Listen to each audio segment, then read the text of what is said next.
Hello everyone, Namaste. This is Ajitesh and I'm the founder CEO of ASBL. I'm really excited to host you all to Reality of Tomorrow conference Broadway version.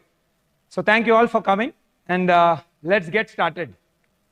So before we get started, I always like to put forward the agenda so that gives us a clear view of how this conversation is going to happen and sort of give a direction in which we're going.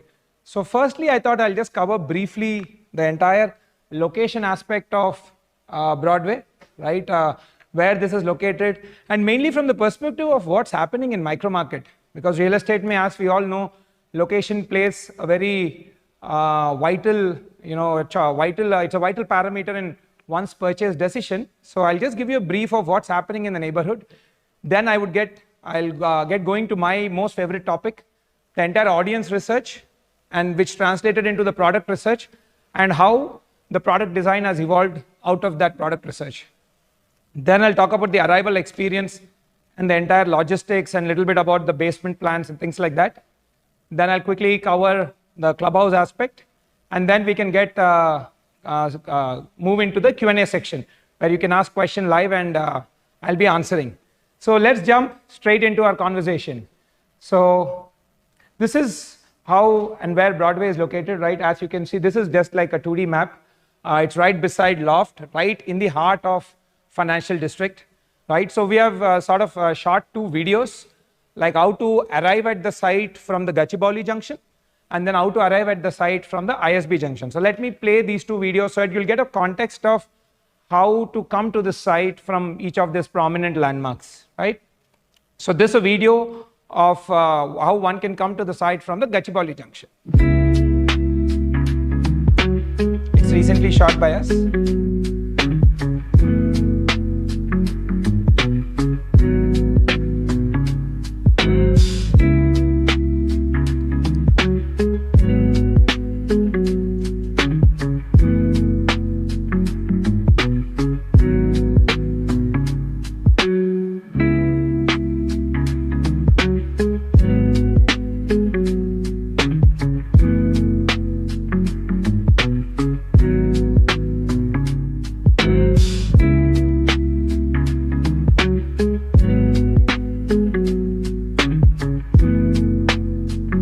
Ashoka Liviano was my first project.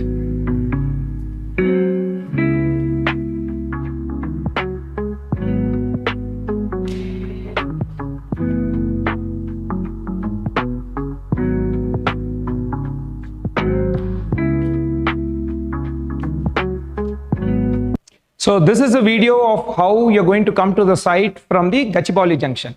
Now let me play the video of how you can come to the site from the ISB junction, or the IIIT junction, what we call.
Right, as you can see, so these are the two key, I would say, landmarks from where you can come to Broadway site. And as you can briefly see, even in the videos, this is the new Manhattan of our city, Hyderabad. A lot of tall buildings are coming.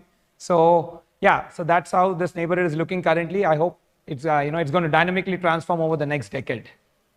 Right, so let me give you a perspective of what's happening in this neighborhood, mainly from a commercial office leasing standpoint. As all of us know, that job generation is a very, very important aspect which has a spillover into real estate, right? So these are some of the leases which have been signed off lately in the last 2 to 3 quarters. TCS has leased close to 1 million square feet. Again, to put it in perspective, 1 million square feet means 10,000 jobs. How these office leasing happens is for every 1 employee, they require 100 square feet of space. So 10 lakh square feet matlab 10,000 employees are going to be working in the TCS center there. And then a press statement has recently come. Costco, which is a major American retailing giant, they are opening their GCC. Approximately, they're starting with 1,000 people ka workforce. And another, all of us know McDonald's, a global food chain. They are setting up their GCC with 2,000 employees. So this is what is happening in in this neighborhood from a leasing standpoint. And broadly, if you look at the neighborhood more from a 1-year perspective, this is what has been happening. In fact, I've recently also come to my knowledge that the building, on the Spectra 100 feet road, Kalyani IT Park, in that also there's good amount of leasing which has happened, almost 25%. So we are expecting a lot more leasing now to happen in this entire area. So just to again give you a broad perspective, you have again all the major FANG companies, Google, Microsoft, Apple, Qualcomm, Gap, Amgen, and all of that. So just to give you a perspective of what's happening in this neighborhood. Right, and another next critical aspect of this neighborhood from a transportation standpoint, right? Again, see, one is the entire aspect of leasing, which will generate jobs. Next important thing in real estate, which will impact entire, neighborhoods, is got to do with entire road networks and your transportation network, high-speed rail corridors like metro rails and all of that, which is, which will greatly enhance the logistics of the area. So government has recently, there is a phase 2 also coming up, which will connect from KPHB to financial district. So these are the 2 key updates I thought I'll share with you guys. And so now let's get into my most favorite aspect of the entire presentation. And see, basically in this, I would be covering about what is the research we have done before we started designing Broadway project, what is the audience research, and how that translated into product design. Right, so before we got started, again, because we operate in this neighborhood, we had good amount of data from all our past projects, and we did again fresh interviews and focus group studies with new set of audience. So broadly, if I may say, this is what has come up at a macro level of for whom the Broadway project is majorly focused towards. So when we did research, the primary principal age group is around 35 to 45 years. So these are mostly your first-time home buyers, people who are buying their first home, right? And approximately family sizes are in the range of 3 to 5. In some cases, we are seeing that even the parents of the owners are staying with them. And another, these are the demographic things. If you look on the right side, that is more from a behavioral standpoint. At a macro level, what we could understand is 73% of our, households for whom this project is designed, like whom we surveyed, are double income households. So one key trait of double income household is both the husband and the wife, both are working professionals. So they would need all the support from their daily utilities and all of that. So your amenity design and your product design has to cater to those needs. And then 64% of them are, parents where the kids are in the age of 0 to 7 years, so they're like early parents. That's again a key demographic for us. And when we did research, 82% of our customers have mentioned that they are used to hybrid work. So I will, so basis of this macro understanding, we designed something called the lifestyle grid. Okay, so what does this demographic data, behavioral data, again there's a lot more data than what we have published here, and we created something called the lifestyle grid, in which we broadly categorize that into 5 zones. As you can see, living space, which has got considerably to do with your floor plans, your tower plans, how you're going to consume the space, what you're purchasing. Then we went into the concept of practical luxury. This is where I was saying the research of, us knowing that most of our customers are double income households. So your daily utilities have to be within your reach to save up on time and to create convenience. And then now all of us know in this fast-paced life, social life is again very, very important, and how that has changed from over the period of years. So social life, and then everything got to do with your fitness aspects. And then again, something very important, again cited earlier also, 64% are early parents. So everything got to do with childcare. So we started coining this term as the lifestyle grid. So let me delve into the first aspect of the lifestyle grid, the living space. That is, your entire tower plans and what was the thought process behind designing these spaces. So when we were doing research, right, around the living spaces, the thing which, the keyword which kept buzzing between all our customers is privacy. So what we got an understanding that, okay, once people come to the tower level, that is, into the corridors, after the lift lobby and all lobbies and lift lobbies and all of that, privacy became their most important aspect. And we want to see how we could deliver on that entire, feature requirement of privacy.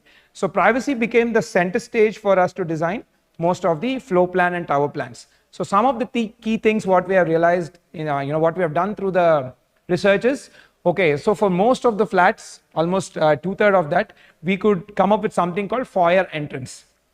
So it's like a exclusive separate entrance which steps aside from the corridor.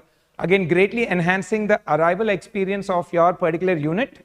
And at the same time, it sort of addresses the privacy quotient, right? So the minute you open the door, you have like a chota sa angan types, what we used to have in when we used to have like independent houses.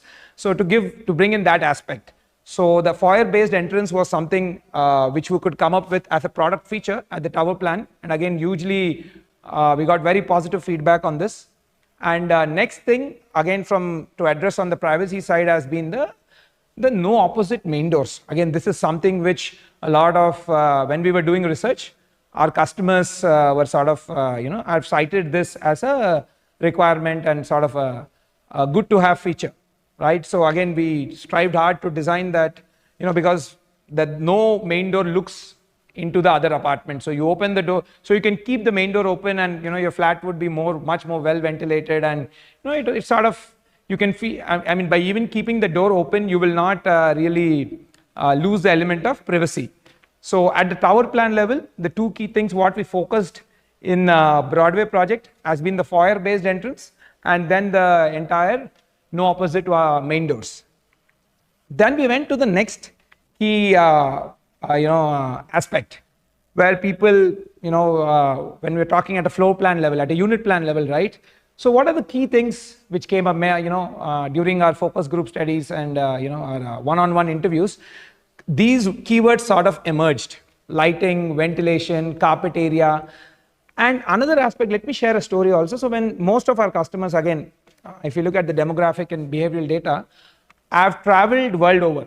Most of them are working in the IT sector, right? And they have traveled abroad internationally. So when we were doing a sort of a research, one of our question was, okay, what is a good building for you? As simple as that. Like, what is your aspiration?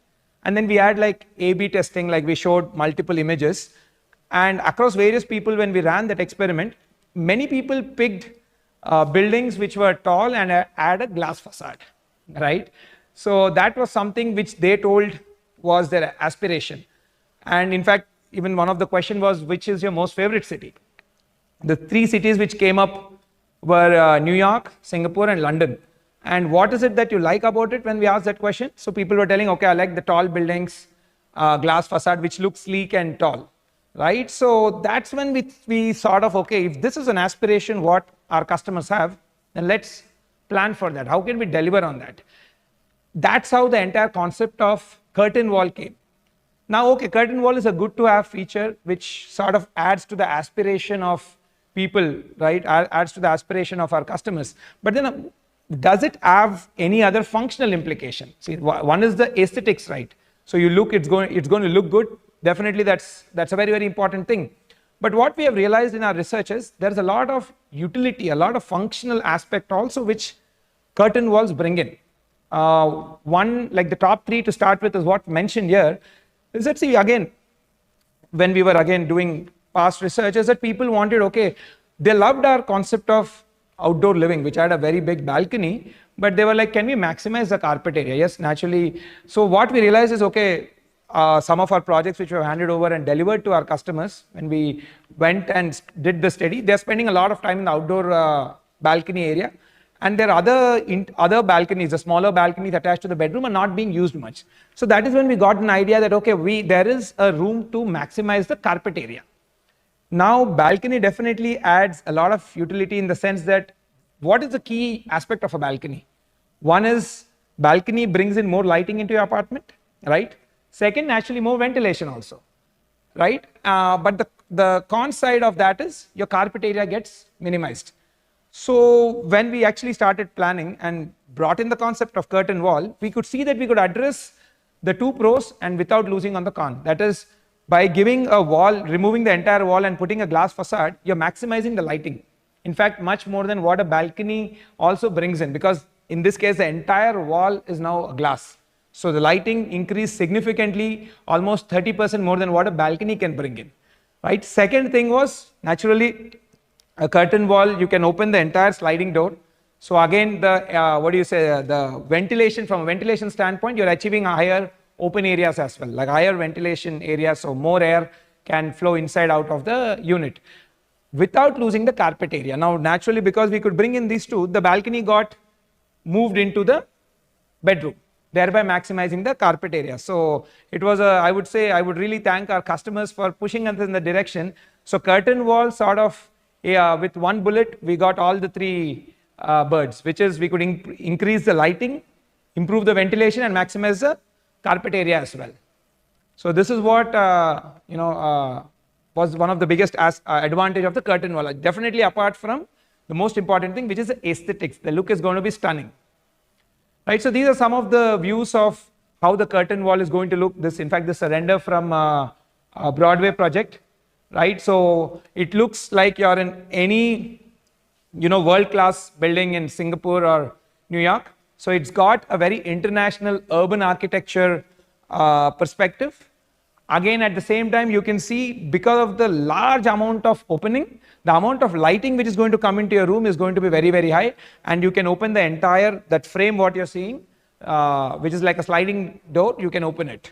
And then some people even had doubts, what about the safety? We open it, will we fall down? No, there'll be a glass railing right outside, that will be a safety glass.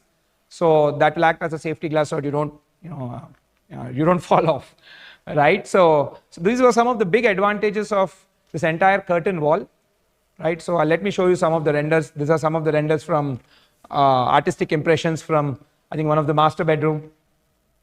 So you can see the simply, imagine somebody in their, higher floors, or like 20th or 30th floor, and how you're going to look down on the city, right? You're going to see the entire city spring up in front of you, right? And again, I just wanted to even show where all is this curtain wall coming at a unit plan level. So this is how the yellow line what you have mentioned, that is where the curtain wall is coming in each of the unit. In fact, in most of the units, it's coming in minimum of 2 bedrooms, right?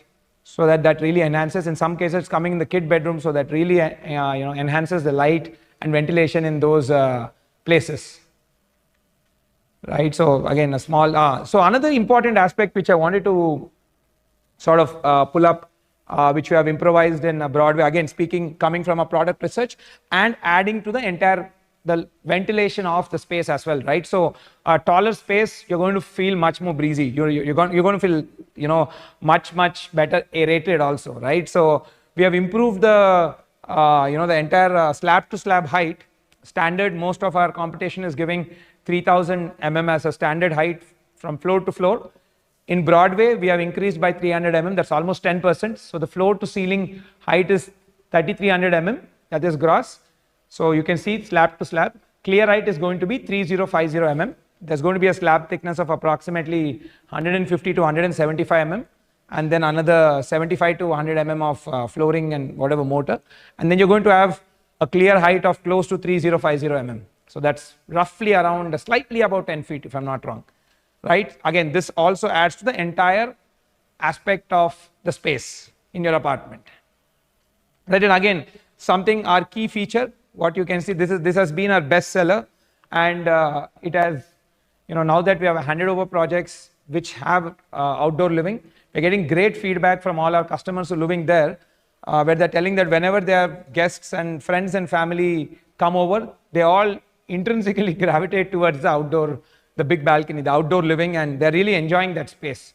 So again, learning from our other projects, here the outdoor living is, I would say, 15% to 20% bigger than what we have given in previous projects. Again, with the advantage of curtain wall, what's happening is all the other balconies have been converted into the room, thereby maximizing the carpet.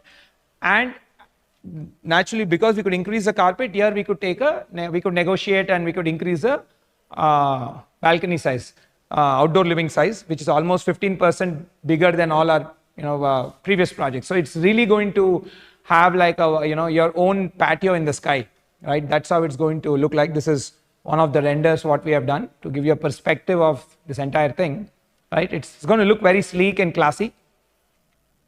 So another key aspect, picking up from the earlier aspect of privacy, where we again sort of innovated on a new concept called dual sync spaces. So when we were talking to some of our customers, especially those who were, I would say, in the 40 plus age group, were mentioning that, okay, in the current house where they are staying, when the guests come over and then they are sitting in the drawing room, there is a clear visibility to living room, thereby the entire house has to sort of become more formal. So then we sat down with this problem and see, okay, what sort of solutions can we come up? And that's what we came up with, this idea called dual sync spaces, right? So this is what the dual sync space means. You can clearly see the drawing is totally made exclusive from the entire living and the dining aspect. So that you have a guest coming over, your family life will not be disturbed. It can move on seamlessly. Again, this is something which a lot of our customers have really appreciated, and we could do it in some of the floor plans. Again, in every floor plan it wouldn't be possible, but again, this is mainly, we saw that this requirement came in the slightly larger families and families who are more in the 40s. People in probably in the 30s, they didn't really cite this as a requirement, but yeah. So we call this dual sync spaces, where you have a totally private drawing and a living space. So if you have any guests or anybody come over to your house, your family life need not get disturbed. Rest of the family need not get disturbed. So that's another key innovation what we have done in Broadway. Right, so this is again a sort of a small render on how that space is going to look like. Right, now let's get into the second aspect of the lifestyle grid. Right, the second aspect is practical luxury. As I've mentioned earlier, right, so most of our customers from a behavioral standpoint are double income households. So what happens in a double income household? Both the husband and the wife are working. So when both people are working, naturally there is a dearth of time, right? People have close to 40 to 50-hour work weeks, and then you've got to manage a house, you're going to manage the entire, your daily utilities, grooming, and all of these sort of things. So again, we came up with this concept of practical luxury, where the idea was all the key day-to-day life utility services should be within 100 steps. Like within a minute, you should be able to go there. That's the idea, and that's what we call practical luxury. So let me delve into it, again coming from a customer research. So as I've mentioned earlier, right, 82% of our customers have mentioned that they're exposed to hybrid work, right? They're working, some of them are working actually, full-time work from home they are doing. Some of them are doing hybrid thing. In fact, a good number of customers we have NRIs, right? So they were telling that when we come over, like some of them are still continuing their work in the US, or some of them when they come over here for a couple of months, they are still continuing their work, right? So again, so this has been something, a key bestseller again for us, is the entire concept of co-working space. So roughly we have given close to 9,780 square feet of plinth area in this co-working space, again split into two levels. Now where is this coming? This is coming in the Tower A ground floor. Again, learning from our past experience, in our previous research, we found out that whenever any amenity moves from the ground floor to the first floor, there is a drop of 83% in footfall, right? So we wanted to design the entire podium in such a way that all your most used amenities are just very close to you, that is within 100 steps, and also your entire podium becomes very active with people. So at the podium level, the society should be buzzing with social life, with people, like, with people talking to each other and, fostering new relationships. When it comes to your tower level and your full floor level, privacy becomes very important. So that's how we design. At a tower level, privacy. At the podium level, it's all about social life and the community life. So coming with that concept, the entire co-working space is located, which is approximately 9,780 square feet. You can say close to 10,000 square feet. That's located in the Tower A ground floor. So you can just come down on, in any of the tower and just walk out. It'll be hardly 100 feet. 100 steps, right? Another interesting thing also what we could see is that most of the co-working spaces, now again, another thing also what we learned over a period of years is there's no point of giving specific use spaces. The problem with specific use spaces is after a certain point, it's not really used. Like for example, let's take the co-working space, right? In the co-working space, you have workstations and you have conference rooms, right? Like a discussion room sort of thing for you to attend your Zoom calls or things like that.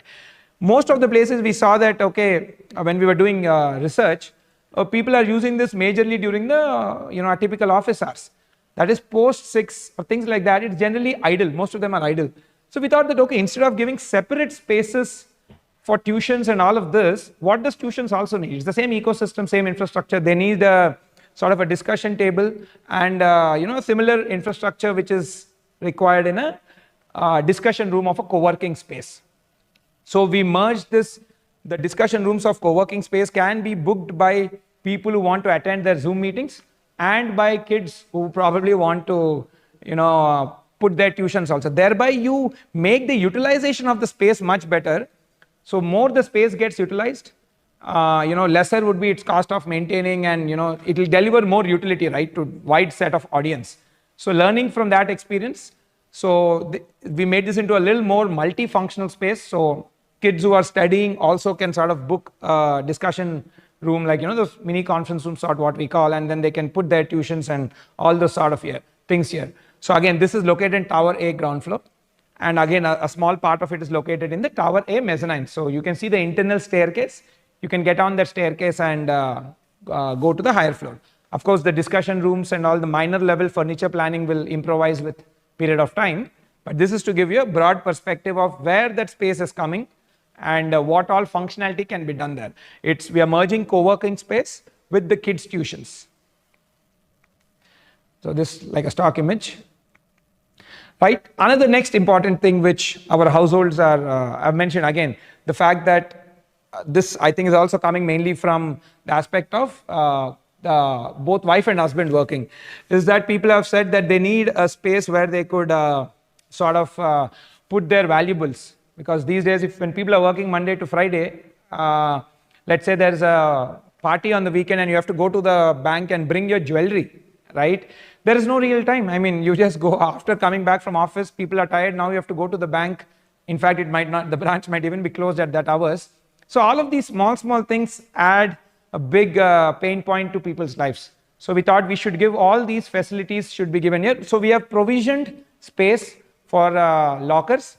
We will be tying up with one of the major banks closer to the handover. So they will be setting up the entire infrastructure.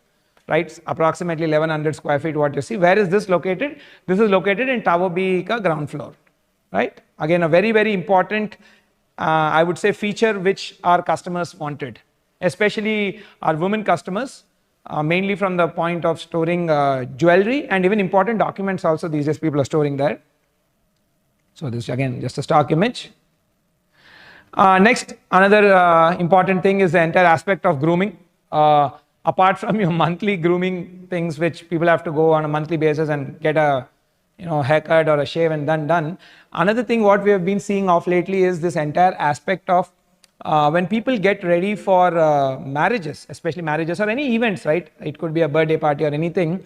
There is a lot of service requirement which people are calling from, especially again our women customers require a lot of services around saree draping and that entire getting ready for the any of the event. So this spa and salon would be totally equipped to provide all those grooming and beauty services. It's approximately again 1750 square feet located in Tower B. So this is where it's right located behind the bank locker. And again, we are provisioning the space closer to the handover. We'll be tying up with a vendor, right? So whenever there's a party which you are hosting or a party which you are going to, you can simply, you don't have to really plan, go out, get ready somewhere and go. You can simply come here and get ready, or in case, most of the cases, these service providers even give the facility of sending the, their person to your home to probably help you in getting ready and all of that. Again, very, very small thing, but very, very important aspects. In fact, we take pride in designing these buildings for this nitty-gritty. It's just like how any of your car or any of your phone and all, they have multiple features which makes your life easy. Imagine like living our life without most of these quick commerce or e-commerce apps. How much difficult would it be? So same way, I think the building as a product should deliver on multiple features. So I would see them more than amenity. I would like to use the word of features. Right, this again just a stock image. And then again, our day-to-day utilities, this has been the most important thing, supermarket. Here also we have seen that when supermarkets are right on the ground floor, people are more incentivized to move out, come to the shop and buy, rather than probably buying from their home, which also I think the service provider does. But yeah, again, you can simply come down. It can be a quick 100-step activity, and you just in 2 minutes you can reach out, buy whatever thing you need, and you can go back and continue what we're doing. Again, approximately 1430 square feet, located on the ground floor of Tower B. Again, a stock image of that. Another very, very important aspect is the entire concept of medical office and physiotherapy. So when we were doing product research, again, when we're talking with our customers, they were telling that, when our kids get sick, and some of the customers who are more in the senior, who are more like around 45 plus, they were telling that our parents stay with us, and most of the, when we dwelled into that aspect of information, most of the parents have some sort of physiotherapy needs, is what we realized, right? And because they don't really, that service is not available conveniently, people don't really end up using that, end up doing their necessary physiotherapy activities, which is sort of degrading, causing a strain on their physical well-being. So we have realized that, and also a lot of our customers who are like a primary customer, the apartment owner, they have also mentioned that these days a lot of people are playing this pickleball and paddle court, these sort of things, and they mentioned a lot of injuries and all, for which minor things, for which there is a constant physiotherapy need. So again, so that's what came up. So we have given a dedicated close to 1600 square feet of space in the Tower C mezzanine level, right, where a clinic and a physiotherapy studio can be set up. We are giving the space. Again, closer to the handover, we will be setting up with the service provider. So physiotherapy, in fact, I feel is super duper important. It's something which is a must. So, but yeah, so we could cater space for that. So that again, if there's a child who has like a general, general viral or general sickness, or nothing important like your basic, medicine related thing can all happen from here, and there'll be service providers helping you with that. So this also we found out that a very, very important aspect of modern new lifestyle, and this requirement has become very, very mandatory now. Again, a small stock image. So next, let's go to the third aspect. So we have completed the practical luxury, the second, which is more about convenience in our day-to-day life. And the third important aspect, what we took into consideration, was the social life. Again, what we could see, one break, change in behavior from the past. Probably I'm a millennial. Most of, when I see the way how my parents and they had their social life versus how we millennials are having our social life, we have friends come over more frequently. Rather than having one large party, we are having frequent small parties, right? Which could be as simple as IPL match day, or any of those sports events which happen. So we saw that these days people are meeting, instead of in large group, smaller groups, but more frequently, probably more around the weekends and long weekends type. So we thought, okay, even the social life aspect is also a very, very important parameter, and we need to have various features designed to deliver on these parameters, right? So the big and the most important thing, I love calling it the big living room. So we have 4 such rooms. All 4 put together is around like 3,078 square feet. So the idea of this was sort of interesting. When we asked some of our customers, they told that, okay, see, we host, and that particular audience group was senior women who were more in the age group of 55, 60. They were telling that, see, we have frequent kitty parties in the community, right? And then we went and asked, okay, what do you do in kitty parties? And in fact, when a couple of kitty parties were happening, our research team themselves went, and we could see that, okay, there were around 14 to 15 people who gathered in the house. And if you actually see, the house is not built for 14, 15 people gathering in the house. Of course, like people can fit in the house, but it's not designed for that, right?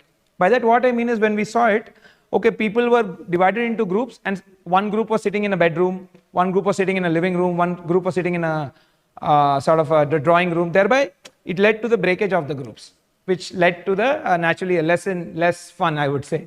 And next, we could see that different ladies sort of did their cooking, and it was like a potluck. So we were like, okay, really people, and then when we even spoke with, I would say the 35-ish men audience group also, they were also telling, a good number of people told that we do cooking as a hobby. That was very interesting and a good sign, I would say. So that also we wanted to cater. So we realized that a lot of the current social life revolves around cooking and potlucking. So then we thought, okay, can we give a big kitchen where instead of 1, 2 or 3 people can cook, and that entire aspect of cooking also translates into that, you know, the fun of spending time with each other. So that's how the concept of the big living room came. Essentially, in your living room, which is designed mainly for the family, right? So can roughly 4 families. That's how we sort of envisioned. Like, you know, this space can, each of the living room can hold close to, I would say 10 to 15 people. So around 3 to 4 families, right? So where they can come, cook together, and have their food together, and you know, it's there'll be you know, a big sized TV screen which we'll be setting up, so they can watch their you know, game of their interest and all, and without the pain point of again cleaning that entire thing up. You know, if the same party happens in your house, again after everybody leaves, you have to clean it up. So here this is all service space. So you know, again it will be pay on demand. So the housekeeping staff would be cleaning it. And another important thing which this also solves for in some of the communities, what we have seen is the guest rooms, which are essentially for guest stay, have been used as party rooms. One, that is not right to do. But what we have seen is, and because it's used as a party room, people spoil the entire linen there, and there's alcohol and, you know, food all across. So of course that was not the intention of the space. But what we could learn from that is, okay, these days people need these getaway spaces where they can have sort of a fun time with their friends. So that's how the concept of living room came. So now, without spoiling the guest room, people can use this space, and it's a purpose-built space. This space you can cook, and you can even you know, you can watch a game night, you can watch an IPL match, or you know, play cards, poker, whatever. So again, something very, very important what we have realized in this day and age, people are sort of socializing this way, smaller groups but more frequent. So most of us have friends over the weekend. So that's how frequent it has become. Unlike in the past where it used to be less frequent but bigger groups, now it's smaller group, more frequent. So people can book this space using the app and use this. Something we found it could greatly enhance the lifestyle of our community members. Next, another thing what we have seen, as I've mentioned in the beginning, right? Close to 64% of our audience group in this project are people who have 0 to 7 year age group. So one of the key features of the 0 to 7 year age group, when we were, you know, further talking about their kid aspect, is that the entire concept of birthday celebration, right? If you actually see, the first birthday or the third birthday is what most people are told that we typically have a larger gathering of maybe 150 to 300 people. But the rest of the birthdays, right, it's typically small gathering. Most of the cases, it's just the kids' school friends or the colony or the community friends who come over. So it's just frankly like a 30 to 40 member gathering. So now why should we, and generally this kid's birthday is something which is the most commonly used party situation. So, and what in some cases, the big party hall, or I would say the multi-purpose hall, has some other event, then the kid's birthday party cannot be celebrated. And frankly, it's a very small, typically the number of people who come here are 30, around 25 to 30 people, mostly kids. So we thought that, okay, given that this community has many kids in the 0 to 7 year age group, what we have seen is again post 7, typically these birthdays come down, and after once kids have reached teen, parents have told that they typically celebrate with their friends, they go out to a mall or something. So given that there's a huge, significant number of kids in the 0 to 7, so we gave a dedicated separate kids birthday party area, approximately 664 square feet, located in Tower Sika ground floor. And this is again strategically located right outside your outdoor play area. So when we actually went to these kids birthday parties I've seen, we realized that most of the time kids spend playing, right? And in the last half hour or something, they cut the cake and have the snacks and then they leave. So it's strategically located in between the indoor play area or indoor play zone and the outdoor play area, so that kids can run around and have their fun. Right, so again a simple stock image. And next, another important thing, guest room. What came up in our research is our customers have told that a good number of them are people where their parents are not staying in Hyderabad. Right, most of the customers have told that, audience have told that their parents stay in the villages, or more so even if it's not their parents, it's their any relatives who are coming over. Especially this requirement came from our clients who are more from the outside Hyderabad, right?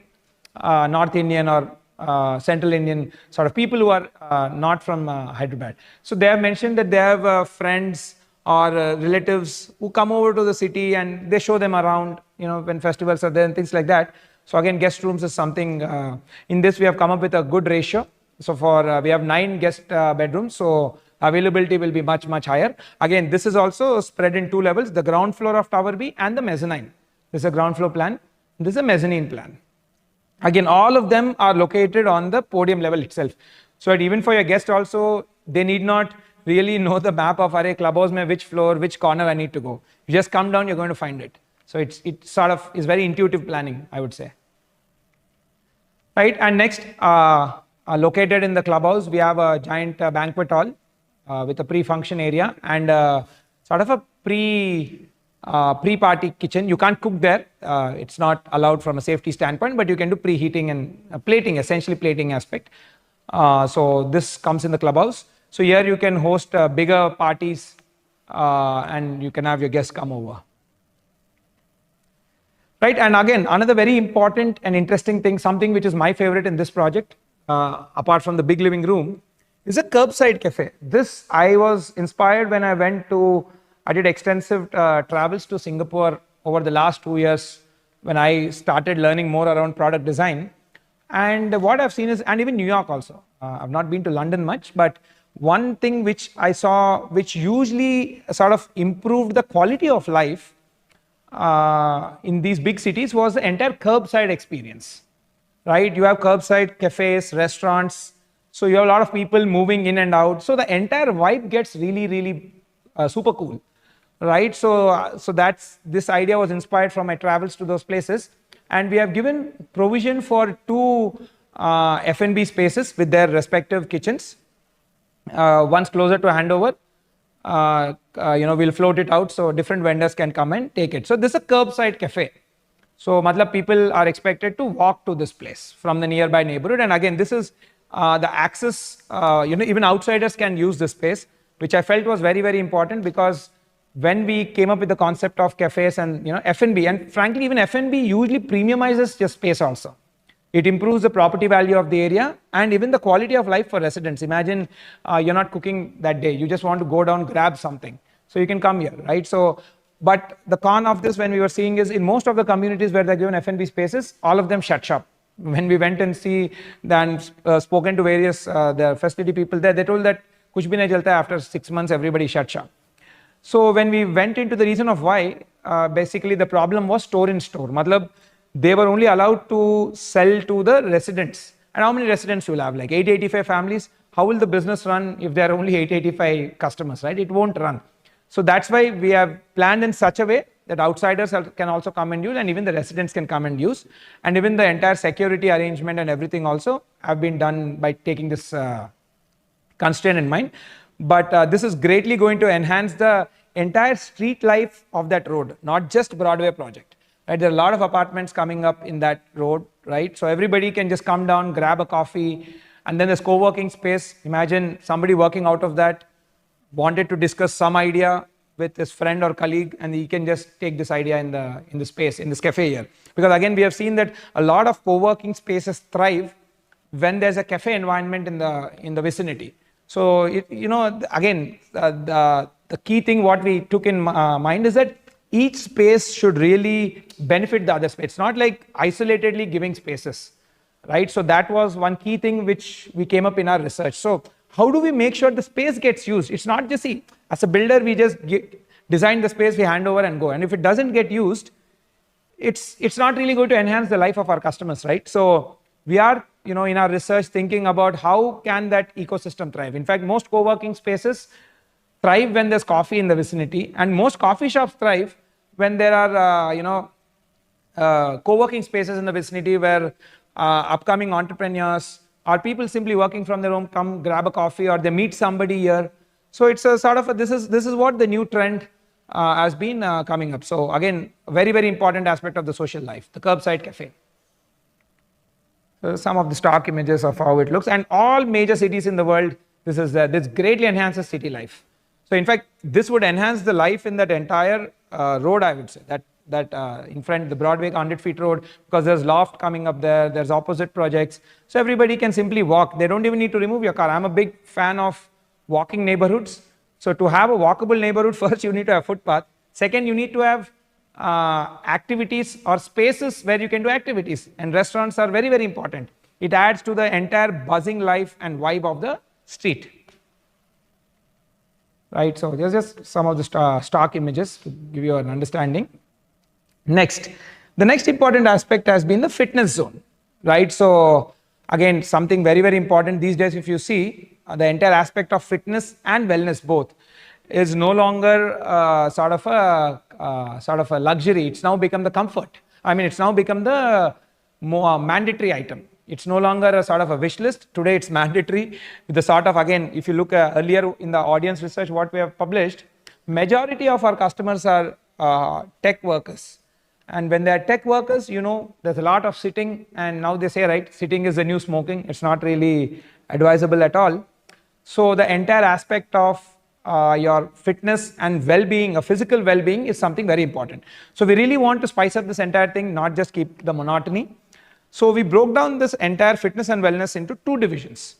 One is the aspect of sports, because what we do, we did realize, and we all also understand, playing sport is also is one of the best way to stay fit. And many people love playing sport because rather than doing your typical gym activity. So we categorize the entire fitness zones into two sections.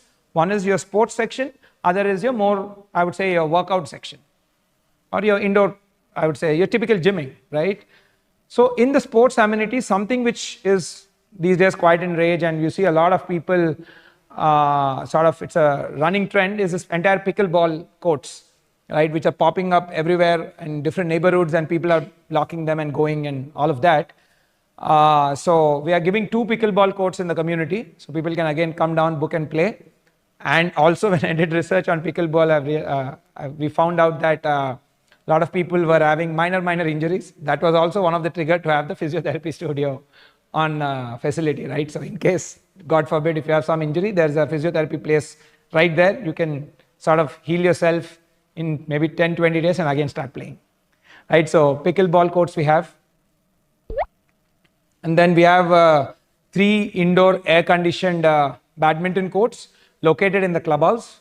So again, badminton is also, as a lot of people locally here are big fans, and many people play badminton. So it's indoor air-conditioned badminton courts located in the clubhouse, right? Next, we have cricket nets. A lot of our younger children, and especially those who are 7+, they have asked for this. And another interesting thing also what I was seeing is when we spoke with customers who are 50 plus, good number of them have told that we want to get, we played cricket when we were small and then we left it for last 20-25 years. Now we want to get back to it, probably put a coach and learn something. So we're giving 2 cricket nets things also, cricket nets space. And then 1 full-fledged basketball court we are giving, something very used by our teen and preteen kids. This comes on the podium. This is one of the render of that space.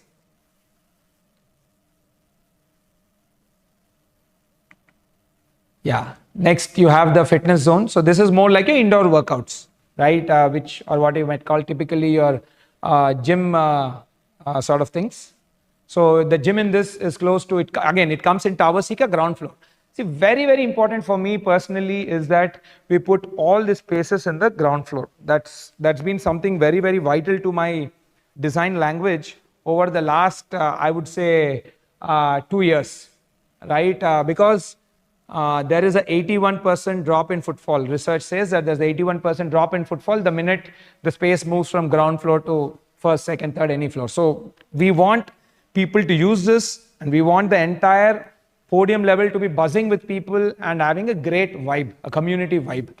So again, this is located in Tower C ground floor. You can just wear your shoes and come in 100 steps, you'll reach this place. So close to 10,000 square feet, making it one of the largest gym in the in its category, right? It's in the ground floor, and this is again in the mezzanine level. Both are in Tower C.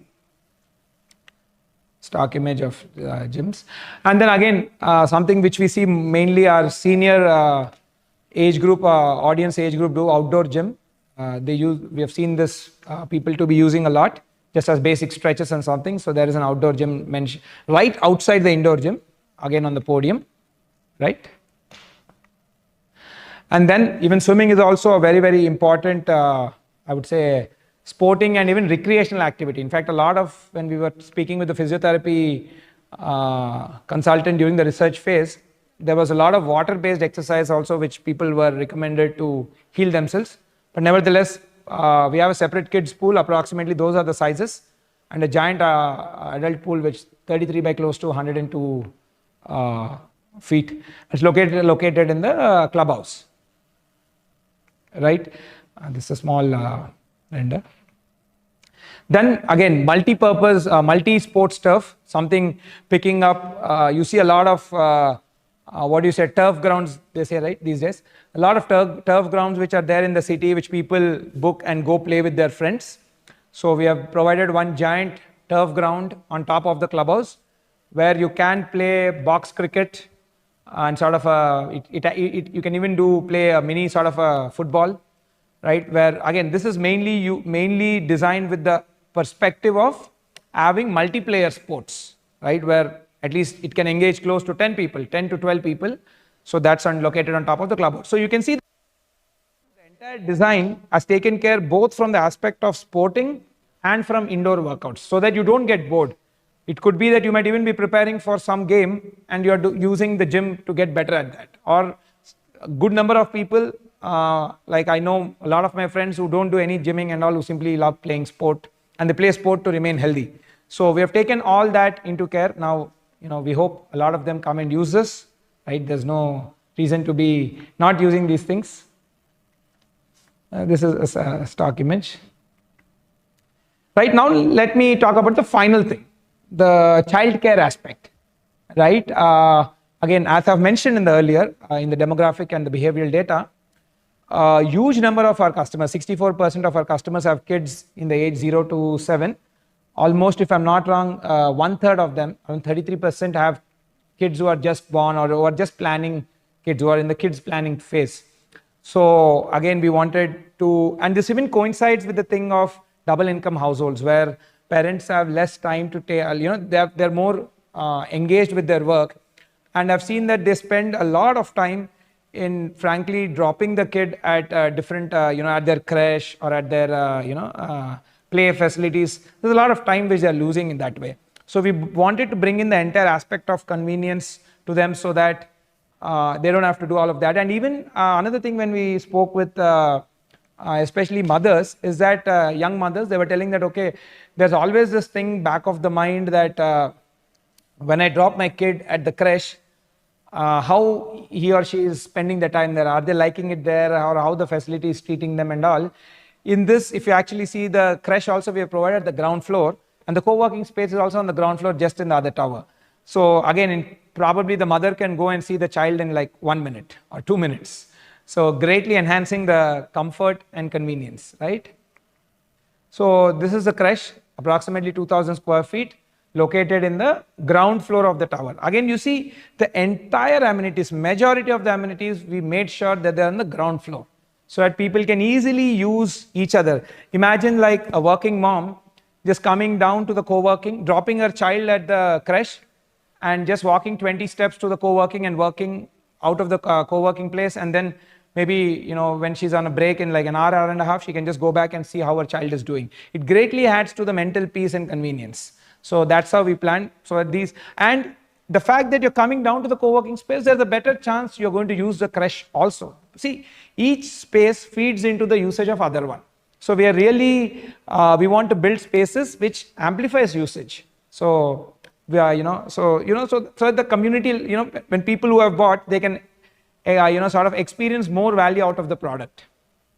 So creche is located in Tower B ground floor. Another important data also, I want to point out, when we were talking with child psychologists or creche designers, they were telling that in a lot of places, right, when the creches were given in the first floor, it was really adding first or second floor. We have seen, in a lot of places, creches are not prime spaces. So they're sort of tucked away in some corner, some cases the basement, some cases third floor of the clubhouse, never really on the ground floor. Ground floor goes for prime time activities.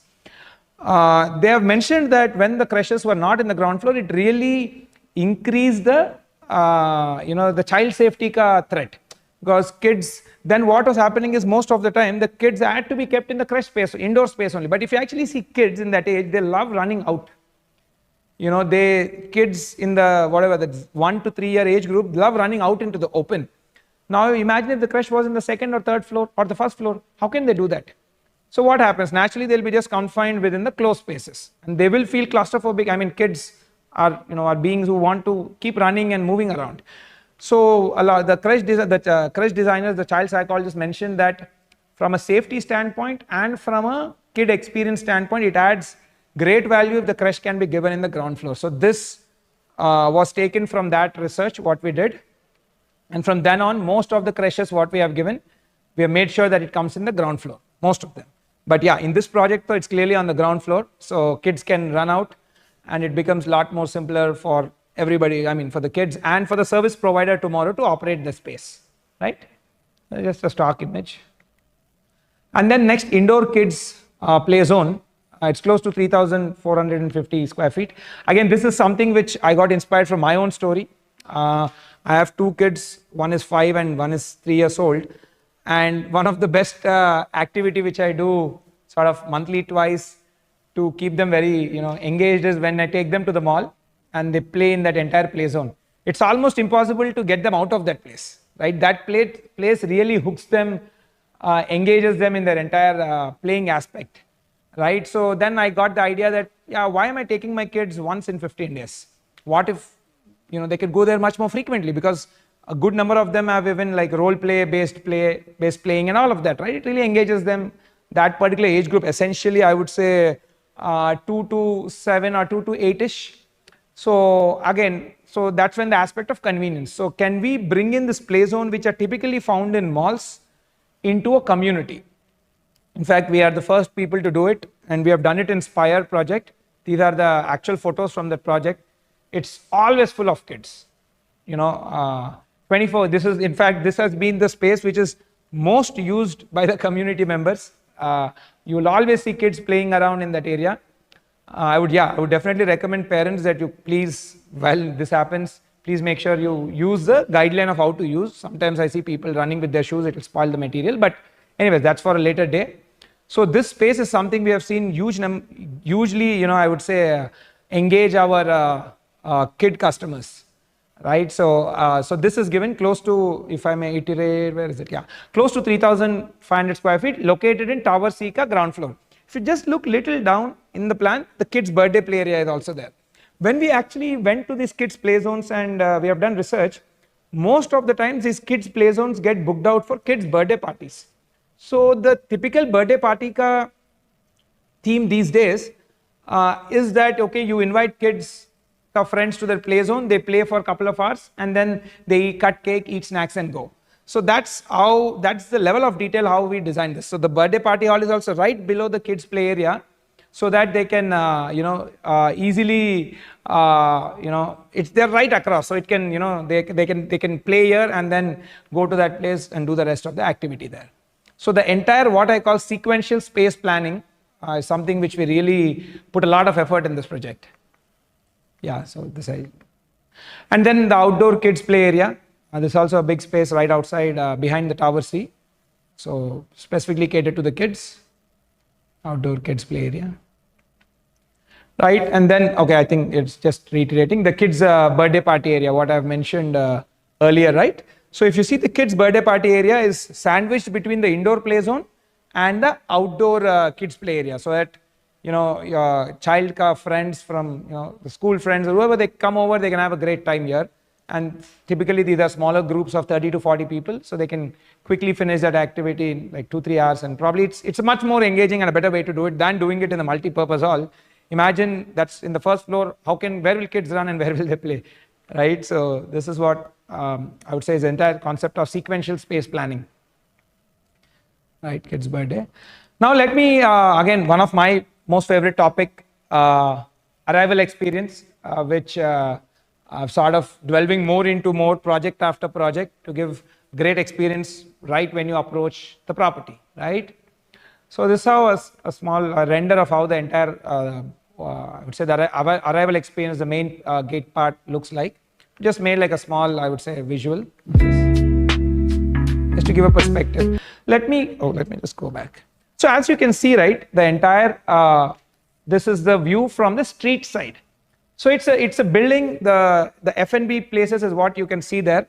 So it really invites people. See, one other thing which I really don't like, I mean, I would say more than liking what I've seen in my travels to Singapore and New York, is that buildings are really approachable. Like you can easily get into them. You don't have like giant gates or walls which are sort of pushing away people from the neighborhood. So we wanted to have an approach where the building reveals itself smaller, great entrance spaces, but lesser. I would say you can see inside, go inside, because frankly, the F&B will really thrive on the great footfall. If you have a good looking space, that's great. That's usually going to increase the footfalls. Greater footfalls, better business, you're going to have better service provider. Better service provider, better, more utility for the entire customers who are staying there and for the customers in the back street, which will increase the property value. Frankly, in fact, now I'm doing a research on quantitative, how number of restaurants really increase the property prices in that area. And there's a good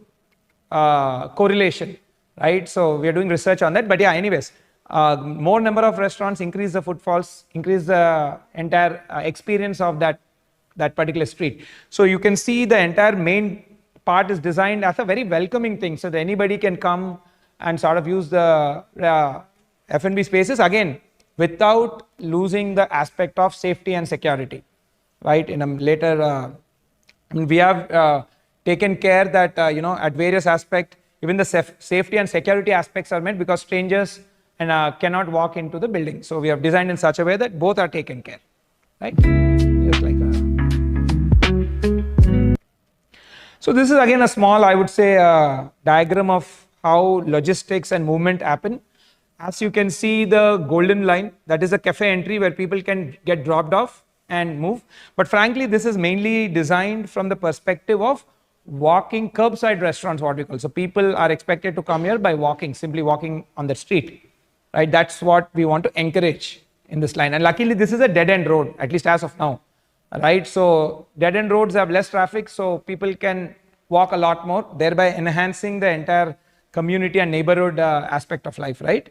So people can, the cafe entry is shown in such way. And then right, if you go a little down, then you can see the resident and the guest car entry and car exit. And if some resident is just moving, walking into the building, that's what the blue line indicates, the pedestrian entry. And you can see the green thing, right? Security checkpoint. We made sure that people who are coming for the F&B space do not enter into the building premises, thereby making sure that it's safe. A similar barricade would be set up on the other side of the clubhouse also. It's not mentioned in the drawing, but it would be there. So those restaurant users do not come into the building, right? So, and again, we wanted to briefly discuss about the basement plan. We have done a small graphic of how sort of cars can move from basement 1 to outside to. Another interesting, important thing also which I want to mention. So the entire vehicular entrance into this building is directly into basement 1, right? So you don't have to come to ground and again go each floor down. You directly come into basement 1. So people who are in basement 4, you don't need to climb 4 basements up to reach the road. You just have to climb 3 basements. That's it. So I'll play a small graphic of how it's going to look. Yeah, the green. So essentially, yeah, you can see, right? The green is incoming traffic, and the golden line is outgoing traffic. And you see the ramps, upward ramp and the downward ramp. So a similar one if you are in the basement 2. Okay.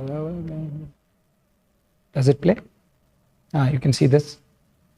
Again, I would say a simple, pretty well thought out traffic plan wherein people can easily come in, come out. You have one dedicated downward ramp and one dedicated upward ramp, so you don't need to get confused. So sort of a similar thing what we have repeated for each of the basement. It's sort of a self-explanatory thing. Let me go to the next one. Again, if you're in basement 3. So yeah, I've covered most of the aspects. So I've briefly told you, right, how the entire product, our audience research has, led the way into product design. So we really take pride in this style of working. So the product design has to be top notch and it should be done via the research.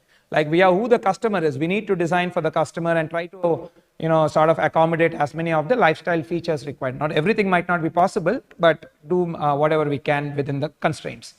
So before I go on, I would lastly to give a brief about the Clubhouse.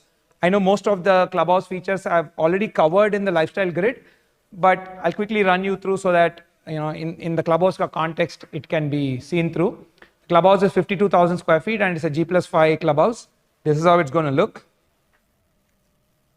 At the ground floor, you see the entire F&B space. We have made sure there's provision for 2 kitchens. So at each of the F&B space has their own kitchens. And at a later point of time, we'll be signing up the vendors. And then you see the Clubhouse entry lobby and entry space.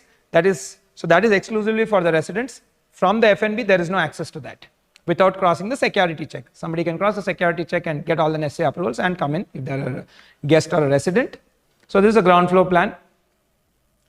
And this is a first floor plan. Pretty, I would say, simple and intuitive and elegant spaces. Like very, so you get onto the first floor that you have a large banquet hall with pre-function area and sort of a outdoor, like a veranda balcony area.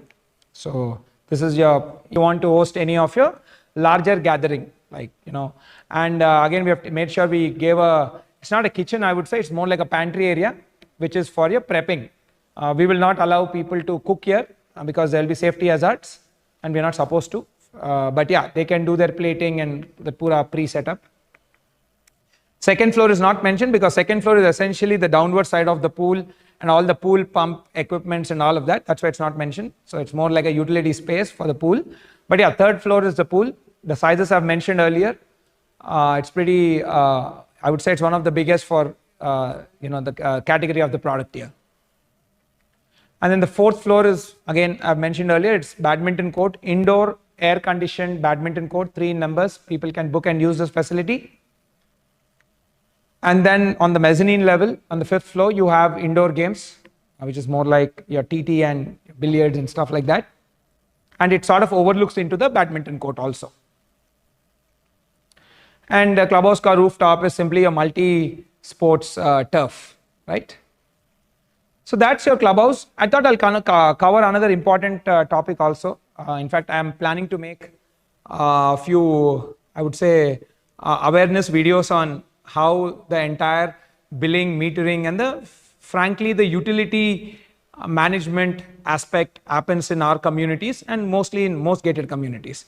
So essentially, the three most important utilities are gas, electricity, and water.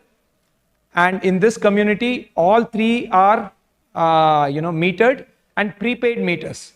Matlab, you pay first, and as you use, the bill gets adjusted. So this is mainly done from the point of view that people do not free ride.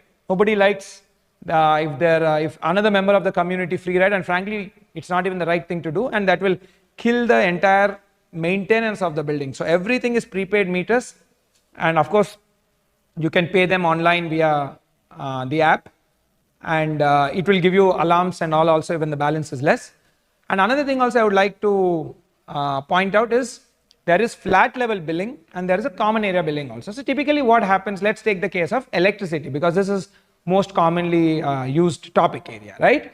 So electricity, what happens is every month the electricity department issues only one bill to the entire community. Let's say that bill is now 100 rupees. Now how that 100 rupees has to be collected from all the people in the community, right? How do we do it? So there are meters established at every flat. Let's say I'm flat number 501 and I've used, let's say some 10 units of power. So based on my meter will tell me exactly how many units I used, whatever the rate of the unit into the quantity gives my bill. Now add the bill of all the people in the community. Let's say the government bill is 100 rupees, and when you add a flat level bill, which we call your flat level billing, which comes from the meter. So you are only paying what you are using when it comes to your flat billing, right? On top of that, now you have common area things. What happens in this common area things? All your corridor lighting, your lifts, your mechanical, whatever, pumps, equipments, clubhouses, lobbies, there is a lot of energy requirement for these things, right? So all of this gets divided by the number of flats, and people have to pay. So let's say 100 rupees ka bill, one single bill government has given. Based on the meters, all the flats ka billing happens some 80 rupees.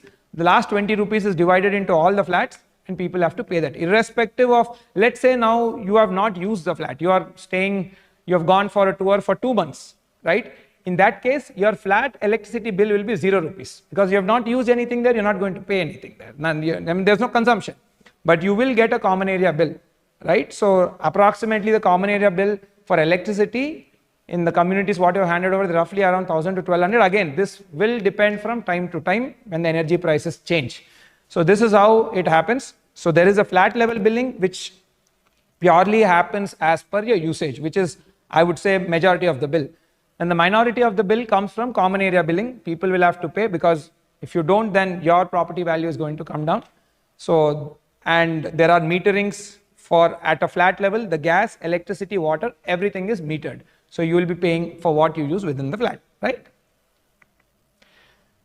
Then pretty much I've covered my side or what all points I wanted to talk, and frankly the design thesis of Broadway, why we have designed it like this, and I'm very confident that we have delivered on the entire aspiration aspect, which is more like the look and aesthetic, and the functionality aspect also. By and especially the curtain wall has been a sort of a game changer for us. A very new concept, like how outdoor living was a super feature for us in the past. Now we went to version 2 where we have outdoor living plus curtain wall. So this is a small snapshot of the, I would say, the entire elevation of the building. It looks sleek, tall, close to, if I'm not wrong, the 50 floor tall buildings. So it will look like any modern day, urban skyscraper. So one more thing before I move on, I really wanted to thank you all so much for making this entire Broadway a giant success, and really, frankly, changing the sentiment of the entire market, right? And I feel, very rewarded and happy. I mean, and really satisfactory that all the research what we have put in, you guys have greatly, sort of validated that, and it feels really satisfying. So thank you all so much for making Broadway a giant success, and not just a giant success. you guys have changed the narrative of the Hyderabad real estate as well, right? Most of you know the narrative has been not so great over the last 1.5 years. So thank you so much. We have really lifted, you guys have really lifted the narrative of real estate. A lot of people have called and told me that, you know, their footfalls and everything has improved post Broadway. So thank you all for that. So I thought I'll even share a little lighter moment, which online I just came across one small meme. I thought I'll share with you guys. It was kind of interesting. But before I move on, like, okay, the 1250 crore, we are happy in sales and all of that. But what exactly is this? So we thought we'll just bring out a little bit more perspective on what is that 1250 crore when it translates into the demographics. So we just made a slide. Who are your neighbors?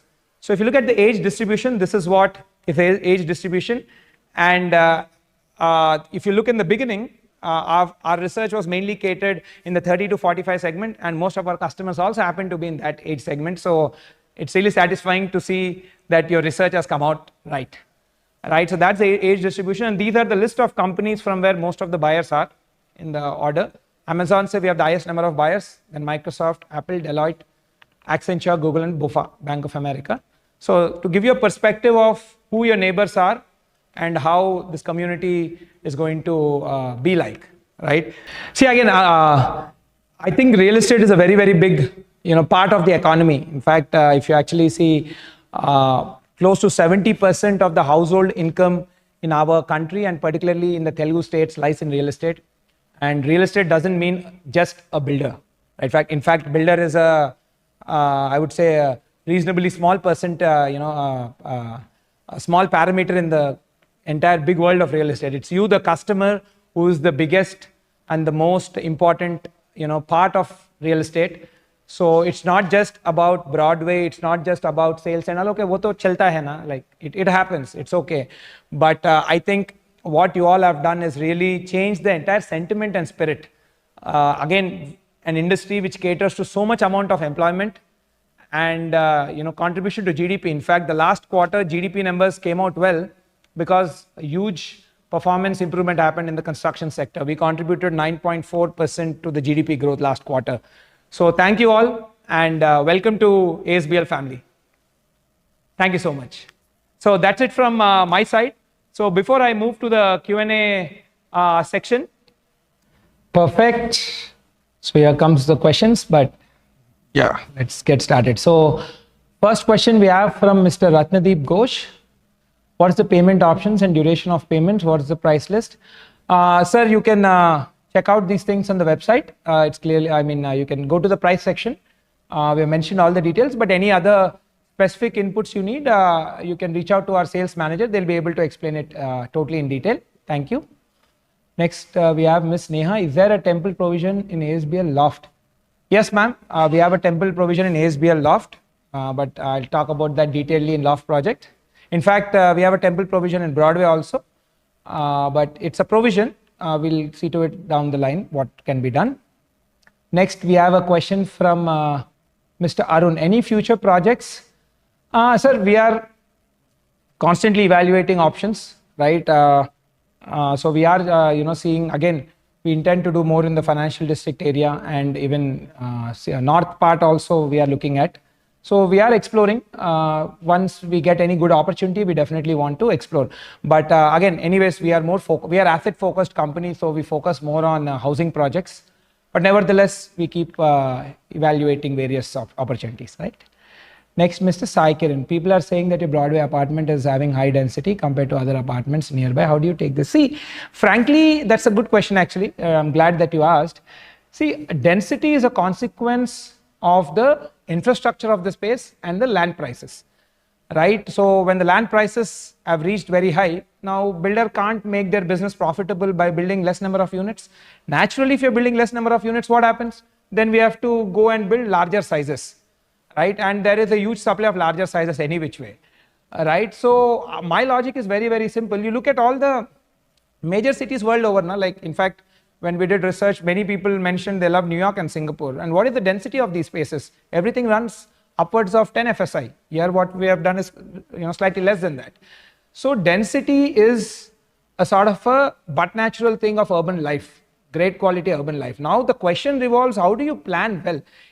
Of course, density brings certain problems that you need to plan well. That is why if you look at Broadway, we have 52,000 square feet of amenity space. If you look at generally as per norms, we need to provide maximum of 50,000 square feet, or maximum of 50,000 square feet of amenity space is what we as a developer need to provide.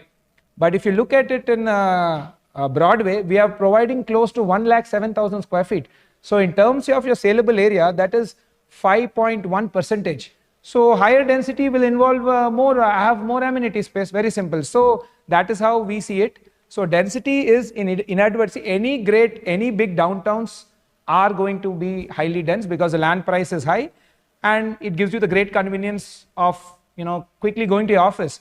But you need to plan your amenities well, give more amenity space. We are giving almost double the amount of what is required in the HMDA norms, right? So you plan that way, right? In fact, it greatly enhances the life. Imagine smaller communities. I'll tell you another problems, like we have handed over, right?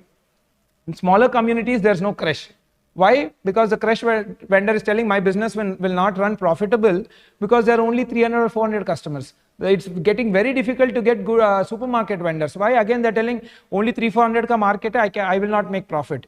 So if there are more number of customers, it adds to the services. Now imagine the crash provider is not there. We can provide space, but if there's no service provider, how will your problem be solved? How will the entire childcare aspect be taken care? So I am in support of let the market lead it. If the market determines that this is what it needs, then we should be doing it. That's how I see it, right? Thank you. Next we have Ms. Sujana. Hello, great to see you. Hello, ma'am. Quick question, how much is the capacity of the big banquet hall? I'll just find out and get, but as far as I know, it's close to 200 to 250 people is what you can totally sort of accommodate, but maybe you can reach out to the CRM to get a detailed clarification of that. As long as it's on top, I remember it's on 200, 250. Maybe I'll ask the team also to just find out in between by the time we finish this. But yeah, right, thank you. Next we have Mr. Mohana. What may come next to ASBL Broadway, which is showing empty land, right? Sir, I think maybe another apartment project or a commercial project might come. Again, you know that this is a highly coveted and the most sought after real estate neighborhood in the entire Hyderabad city. So I presume a lot of builders would be looking at opportunities in this area. So you can expect sort of a commercial building, office buildings or apartment buildings, right? Next, Mr. Ashwin, how the process would increase in the coming 5 years? Could you explain how you're able to give no pre-MI option? Huge plus point. I've not really understood your question, sir. How the process would increase? I don't know. Like, okay, but anyways, see again, the pre-MI option is something which we thought again, picking up from our user research. It would greatly make their entire, people wanted that comfort and financial flexibility of buying a home. When we did research, people were saying whenever we bought home until we get handover, it was really putting constraints on our budget and we don't even get to use the product. So that's how this idea of pre-MI, we got it approximately now it's close to 5 years. And we have given pre-MI, we have processed pre-MI payments monthly for now 4,000, I would say 57 customers. That's the number of customers to whom we have done it over the last 3-4 years. And many people have given great feedback on how it has helped their, ease up their home buying process. So we use it mainly to ease up the entire, sort of give more comfort in buying and ease up the buying process for our customers, right? Next, Ms. Akshita. What all facilities, amenities will be chargeable and the rationale behind it? What will be approximate charges apart from the monthly maintenance? A good question, ma'am, actually. We'll provide a detailed list, but I would say what all on top is your multi-purpose hall would be chargeable, right? And then your gym would be chargeable. And next, the play zone and play zone is free. And I would say what else is there which is chargeable? Gym, multi-purpose hall, swimming pool is free. Badminton courts all sports are free. But we'll release a detailed list on what we are chargeable, and that's a good question. And even the co-working space would be chargeable. What is the rationale behind charging? That's a very, very important question. Thank you for asking. See, what happens is we are giving the space, right? And you are paying for the club and amenities as a customer, you're paying for that. With that, the infrastructure gets built. Now, infrastructure alone is not sufficient. You need a service provider.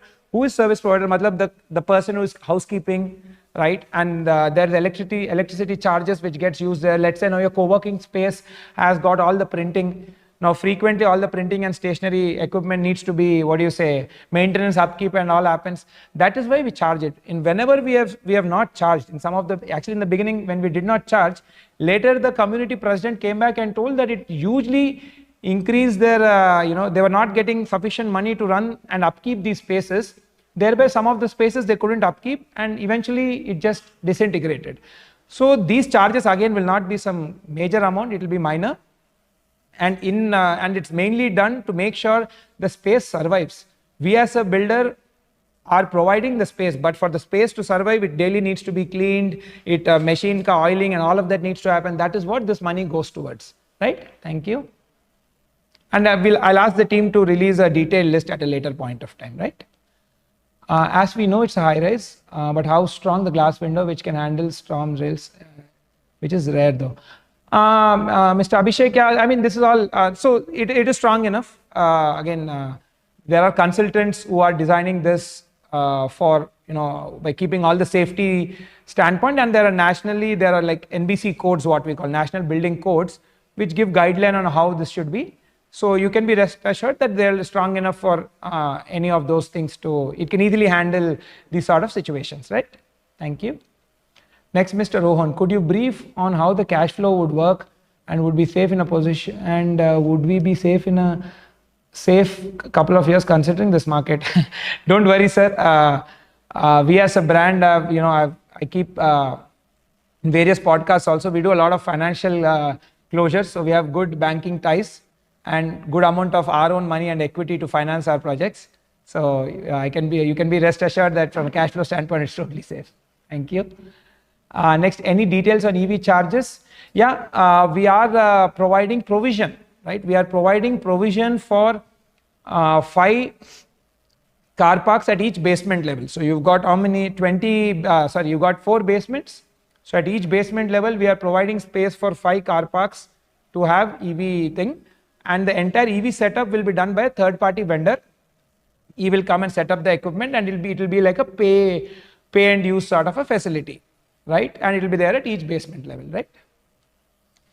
Please throw light on ownership of F&B space after 2 years. It belongs to the community. Actually, it should have belonged to us, but I think there was some miscommunication. So in the best interest, we have thought, okay, it belongs to the community. So whatever rents come from that space will go towards the common area billing, and whatever minus amount is what people will be paying. It will go into the maintenance kitty, right? Next, Mr. Chekradhar, who will enjoy the rental income of supermarket, office space, salon, restaurant? It's the community only, the RWA, Resident Welfare Association. For first 2 years, we enjoy it because it's during the maintenance period. After the first 2 years, it's handed over to the RWA, that is Resident Welfare Association. Then RWA will get the right over that, right? Next, Mr. Rohan, are you doing any villa projects? No, sir, not as of now. However, we are evaluating options. If at all anything like that is there, we will intimate our customers. But currently, we are not looking at that. We are just exploration phase, I would say. Thank you. Next, Mr. Rohit. I had question on customer referral. I booked a flat and referred my brother, but reward experience is not good. Sure, sir, you can reach out to the CRM. They should be able to help you based on whatever is the condition. Thank you. Next, Mr. Sekar, Mr. Jayasri, Ms. Jayasri. When is the position the clubhouse is open for all, not only buyers? Why billing is paid by owners? I'm interested in ready move.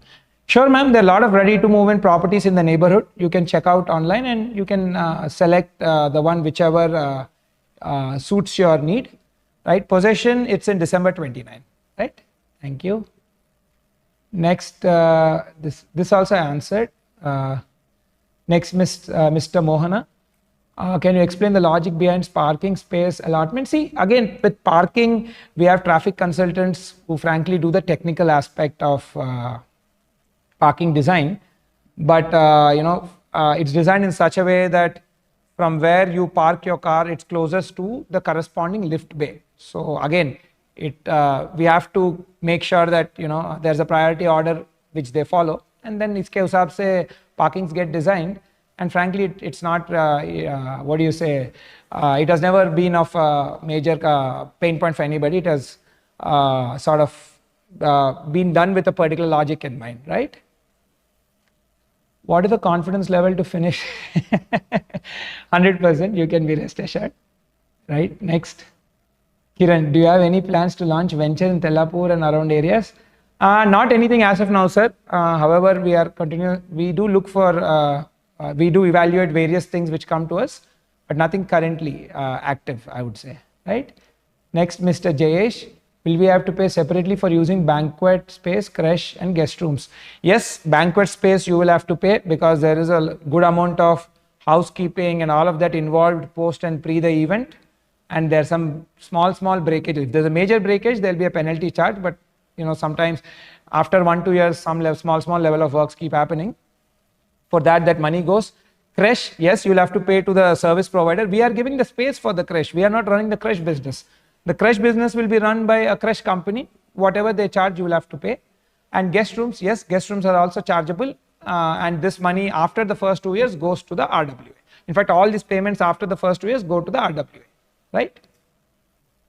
Next, Pawan. Also, after handling over the apartments, what's the max time frame all amenities will be ready and running? See, the way we are planning, we are planning to finish all the amenities by 2029. But however, in the agreement, we have put a 6-month grace period because you see, a span of 5 years is a long time and anything can happen. Sometimes elections come, there are labor shortages and all of that. But we intend to finish all by that time. But in case it slips, it might slip by 6 months, which is mentioned in the agreement as a grace period, right? Next, Mr. Vijay Kumar, are there any new projects around Kukatpally or KPHB? We have one project, sir, Landmark. If you're interested, you can check it out.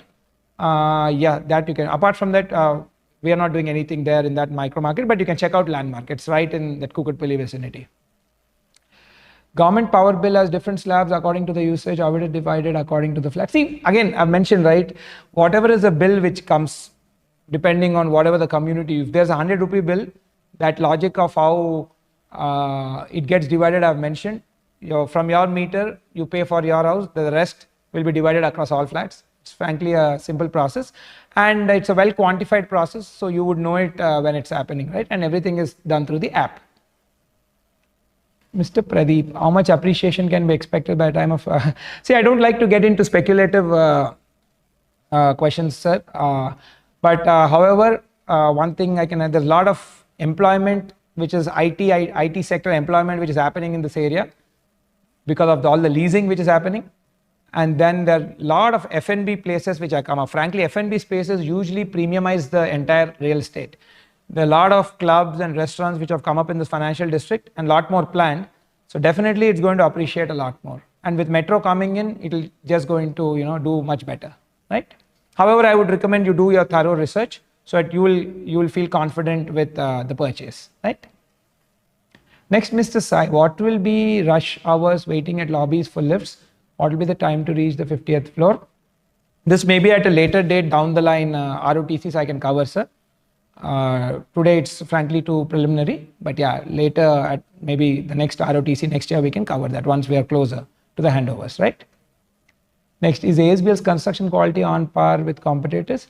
Yes, sir, it's totally on par. You can be rest assured. And we do a lot of quality checks. In fact, the highest number of quality checks, and we have the highest per square foot deployment of engineers in the country, not just in Hyderabad.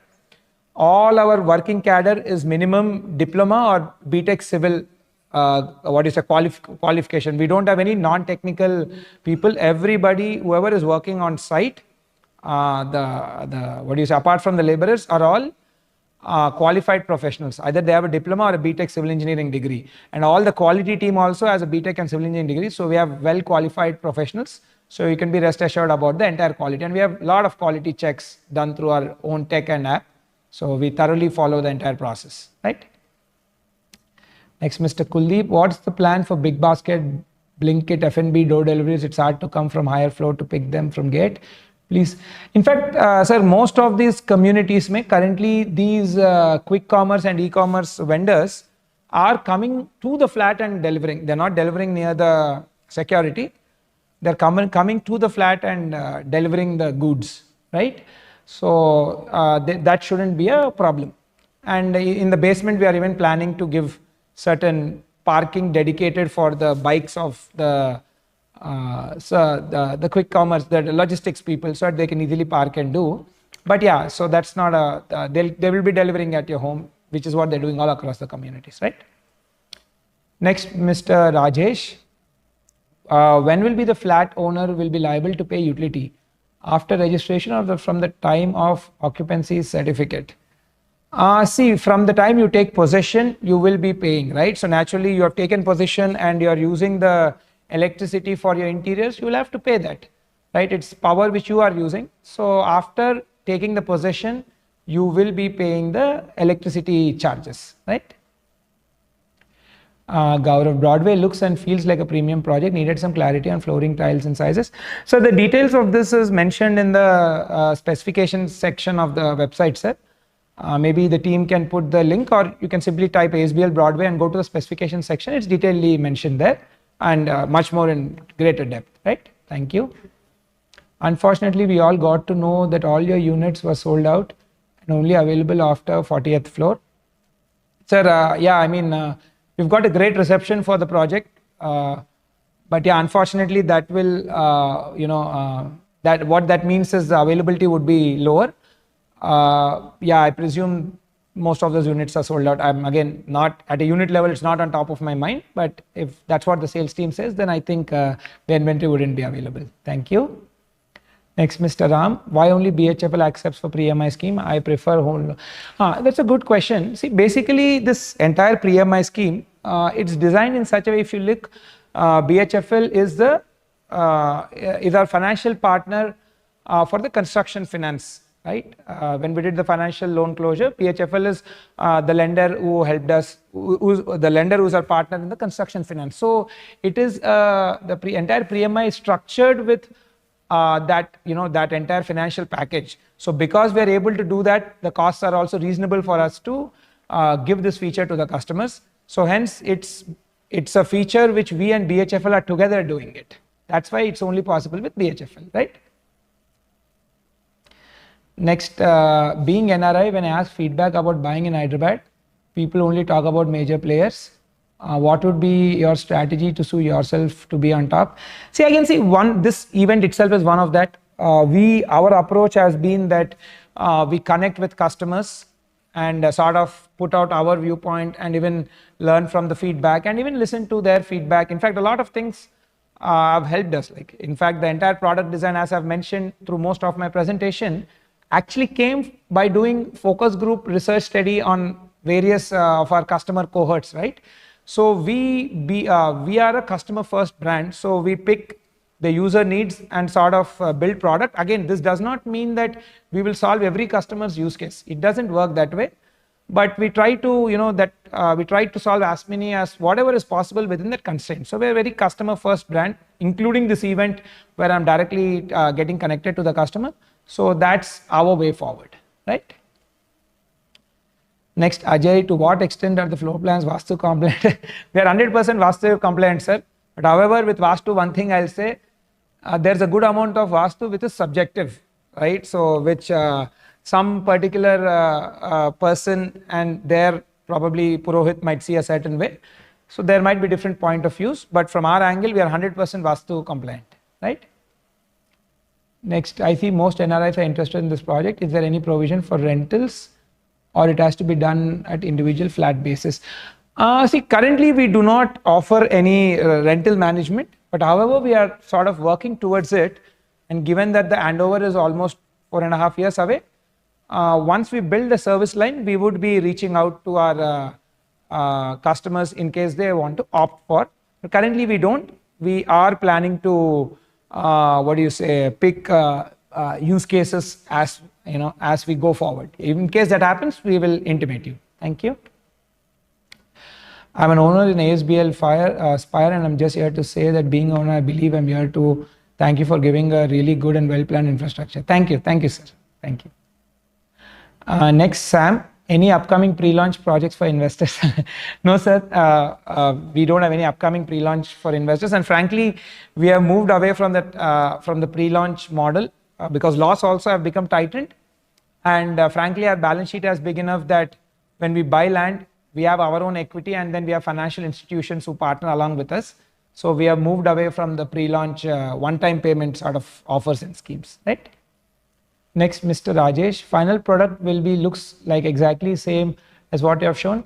Yes, sir, 95% it should be same. Plus there would be a margin of error plus or minus 5% because at time of construction, you know, there should be some plus or minus changes, but 95% you're looking at a similar one, right?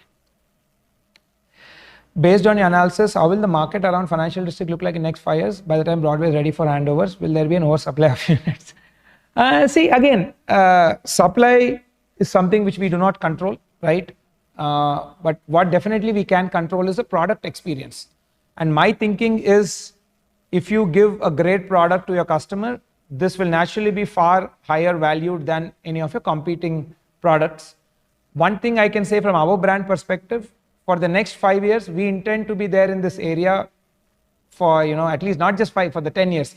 We see this area as a major growth area for our company over this decade.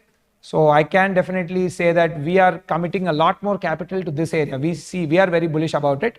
But again, nevertheless, supply I do not control. But great product experience is something which I can control and which we are trying to deliver through our projects, right? Next, Mr. Hari.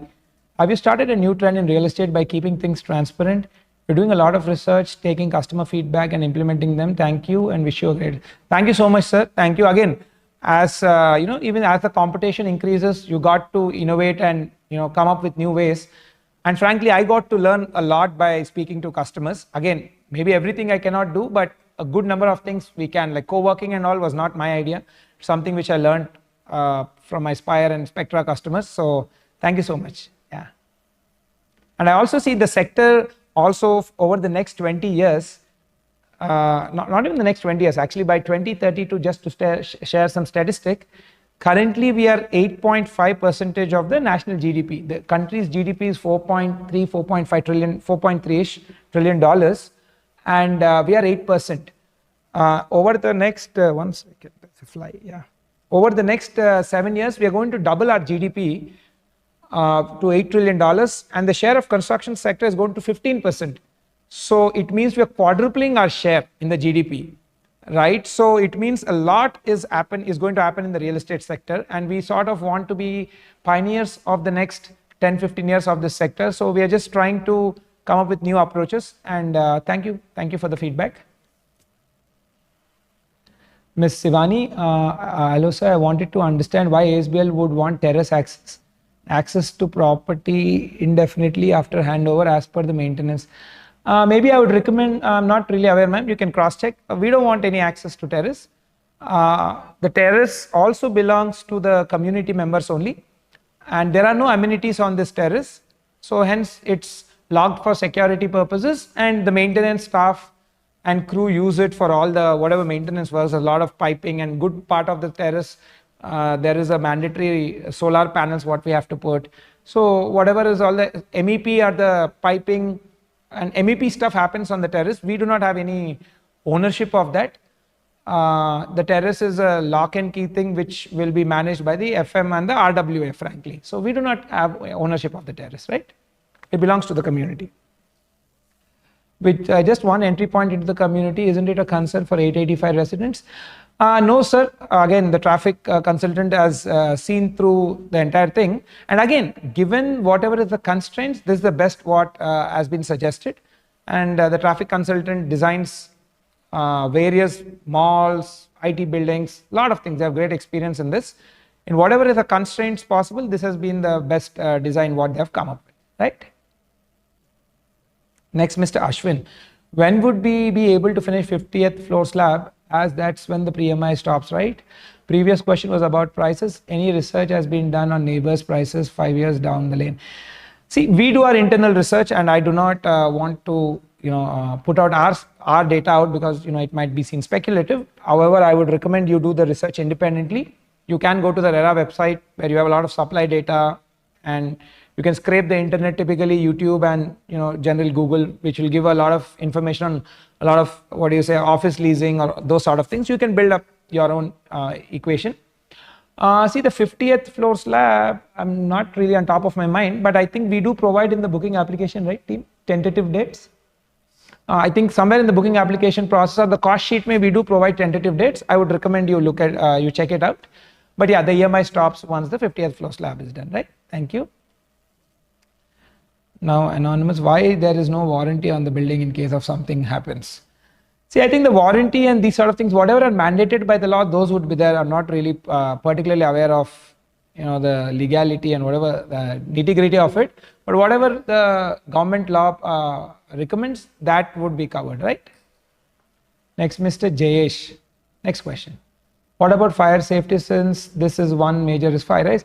Again, sir, if you look at the entire approval, so before taking RERA, we take sort of a provisional NOC from the fire department by submitting all our designs, which should be in compliance with the fire, firefighting requirements and norms. There are all these rules are covered in great detail in in some of the design documents, like whatever the government recommends, and then the government only vets the entire thing, the fire department to be very precise, and they do give a provisional NOC. Only after that we can get RERA. And even after handing over, before handing over, we get a fire OC. Matlab, we again go back to the fire department. They come to the premise, do a physical checking of the entire fire system, whether it's as per the compliance provided, and then they'll give an occupancy certificate, which also we'll publish to you closer to handover once we have it, right? So you can be rest assured that whatever is the government norm and mandatory things they have put in, all those design standards have been met. That's why we got the NOC, and tomorrow we'll even get the OC also, right? Considering this one as the luxury products, can ASBL look into providing a dedicated EV point for each flat in the parking slot? This will encourage the people. Actually, we would want to, but the problem is the laws are not really clear. There are some laws which are contradicting that. In basements, we can't do that because of fire hazard and safety. So the laws are not yet clear. So hence, we have taken a stand not to give that. Maybe in future, once the laws get clear, in future projects we can do. Here we can't, because the designing is already done, the necessary approval work is also already done. Frankly, at a pan-India government level, the policy has to come out. That's still very vague and does not have much clarity. That's why we are not able to do it, right? Next, Mr. Prashant. How is the sewage and trash being managed? See, there's an STP, right? All the sewage water goes into the STP, and then that filters all the, that sort of filters the water, and the treated water will be used for watering purpose of all the plantation and even your flush tank ke liye. So thereby we become more sustainable in terms of water usage. Next, trash. Beside the service elevator, we are putting a floor level. There, a floor level trash collection, big bins will be there. People are expected to dump their trash in that, and the housekeeping staff continuously cleans that as per their cleaning schedule, right? Next, Sandeep, the current back-to-back parking slots are very inconvenient, as one car blocks the other. In daily use, this causes a lot of issues. Can this layout be changed to allow independent? That's a good question. Thanks for asking. See, the problem with this is, when we remove the back-to-back car parks, now what happens? Then the number of basements drastically increase, 70% to be very precise. So instead of having 4 basements, you'll end up having close to 6 to 7 basements, which will hugely increase the cost of the apartment for you. Closely, if I may put the rough estimate, 600 rupees per SFT is the cost of building per SFT, no, not 600, sorry, 1000 rupees per basement, it's what it costs us, right? That will almost translate into, when we do it at an apartment level, people will have to pay close to 600 rupees per SFT more, which frankly doesn't make sense from a car standpoint. So hence, this design is the most sustainable, keeping all the constraints in mind, right? And 6 to 7 basements also would make it really unpractical for people to move in and out. So the back-to-back parking solution is the best given all the constraints, right? Thank you. Hi, Ajitesh, thank you for sharing info on Broadway. How would the glass wall be maintained, and would be an example? Sure, sir. The glass walls, right? The curtain walls would be maintained by the housekeeping. There'll be specialized staff or a vendor whom we will give the contract to, and it will be part of your maintenance budget only. You don't have to pay anything extra. In case there is a sort of a fund shortage for that, because again, this is all service centric. If the prices increase, there might be adjustment in the maintenance post it moving to RWA. But until we are there, whatever we charge in the agreement, that itself is final. So it will be done part of the maintenance budget, and it will be done by a specialized vendor, which closer to the, once we hand over, we'll be, sort of finalizing these vendors, right? Next, Ms. Sandeep. How will lightning impact towers? Is there any study done? Will there be a... Yeah, see, all the towers come with lightning arresters, right? So there will be a lightning arrestor placed on top of all the towers as per the design provided by the electrical consultant.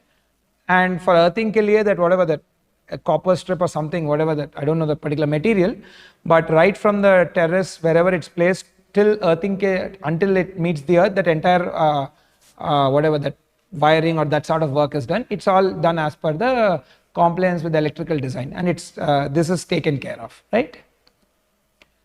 Next, Mr. Vamsi, quick suggestion. Can you think of providing parcel courier delivery room facility with lockers in respective towers, so that if residents are not in home, they can deliver in that place? Sure, sir. I'll take this suggestion. I'll see what best can be done. Thank you for the suggestion. What about road in front of Broadway? We still see no road in front of ASBL Spire, but earlier it was promised by the time. I don't know from where or who told you that the builder has promised a road. I'm a builder, I'm a private entity, road belongs to the government, right? If the road is going from the project land, that aspect of the land I need to gift deed to the government. The government executes the road, and it doesn't just execute the road in front of our building, they'll have to execute the entire road. No builder can promise you a road. In case, even if any of our team members also by mistake suggested, please, I'm telling you directly from horse's mouth, we do not take charge of any road. We cannot. It's not my property, it's the government's property. So road is not our thing. Whatever land we had to gift deed to the road, we have gift deeded. That's why we got the approval. When the government puts the road, it's purely depending on the government, right? So whoever probably told you on Spire, that is wrong. And not only in case of Spire, wherever in Hyderabad you're buying real estate, if somebody is telling, I'll get you the road, please don't go for it. Nobody can get you the road. The government gets the road. A builder is, can't do that on their things, right? Right. Next. Is F&B space only for residents and their guests open? It's open for outsiders as well. We have done that because in our research it clearly came out that if it's only for residents and their guests, the business are going bankrupt because they do not have enough customers. So this will be open for outsiders also, and there are good amount of apartments coming in that area. So good business will happen for these guys so that they stay there. If they don't stay, then essentially the space dies, right? So it is open for outsiders. How does your construction quality compare? I've already answered this question, ma'am. Next, if in case there's any maintenance within my flat, power, water leak, etc., do we have to go with your preferred vendors only?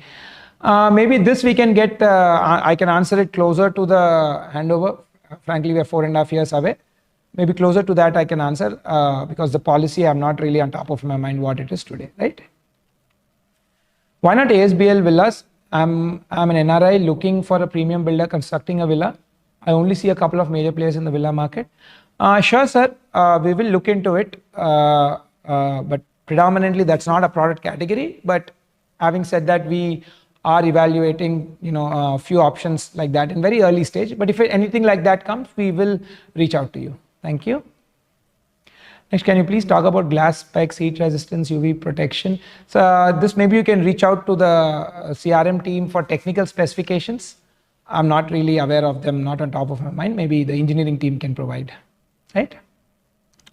Hope the top floor pair are highest pair. So in ASBL, is there any special treatment for top floor for heat reduction? Yeah, see on top, we do sort of, we put like, heat resistant paint on the terrace. We paint the entire terrace with heat resistant paint that will reduce the heat to some extent. But yeah, I mean, whatever, again, all of these things are covered in the norm. Whatever in the norm, we do that, right? Next, can you explain how many lifts per floor, regular and service lifts? Sure, sir. Again, this is clearly mentioned in the plans section of the website. There are 5 passenger lift and 1 service elevator, right? Any dedicated parking for curbside F&B space, or only walking is preferable? See, as per the design, it is designed only for walking customers only. But however, at a later point of time, if the RWA, that is the Resident Welfare Association, feels that it would be more encouraging for the F&B player if they give some parking, they can look into that aspect. But at least from our standpoint, we designed it purely as a curbside F&B, so it's expected to be accessed only via walking, right? Next, Mr. Vishal, as ASBL is growing, please have and publish a service level based escalation management, as it will help to concern understanding key themes. Sure, sir. You can reach out. I mean, we have a well functioning CRM team in place. You can reach out to them. But however, we'll try to we'll keep innovating on how to make things better, right? Thank you. Next, Mr. Sandeep, is both drinking and usage water available 24/7 at Broadway? If yes, how is it supplied? Also, is there power backup provision for each flat? Yes, there is a 100% power backup provision for each flat. In case there's a power cut, the generator gets switched on automatically, and then it will supply power for all the flats. Like you can even run your AC or whatever you're doing in your flat, it can 100% power backup. Regarding water, see, the water will be supplied by major amount of water will be coming in via the piped water connection, which we will be applying for after getting occupancy certificate, because that is the procedure.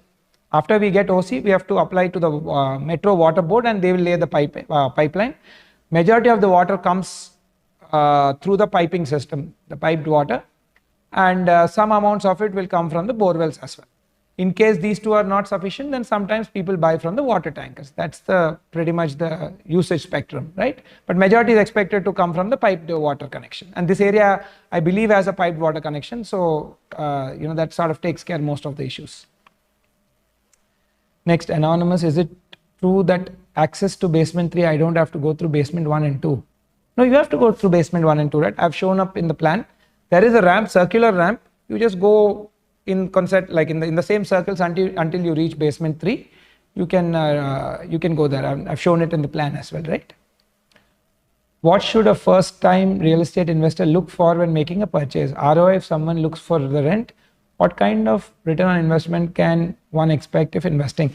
See, if you are treating real estate from a investment standpoint, I wouldn't suggest really looking for rentals, because rentals in housing is what, like 3%, right? 3% rental return, and property appreciation, let's take 7%.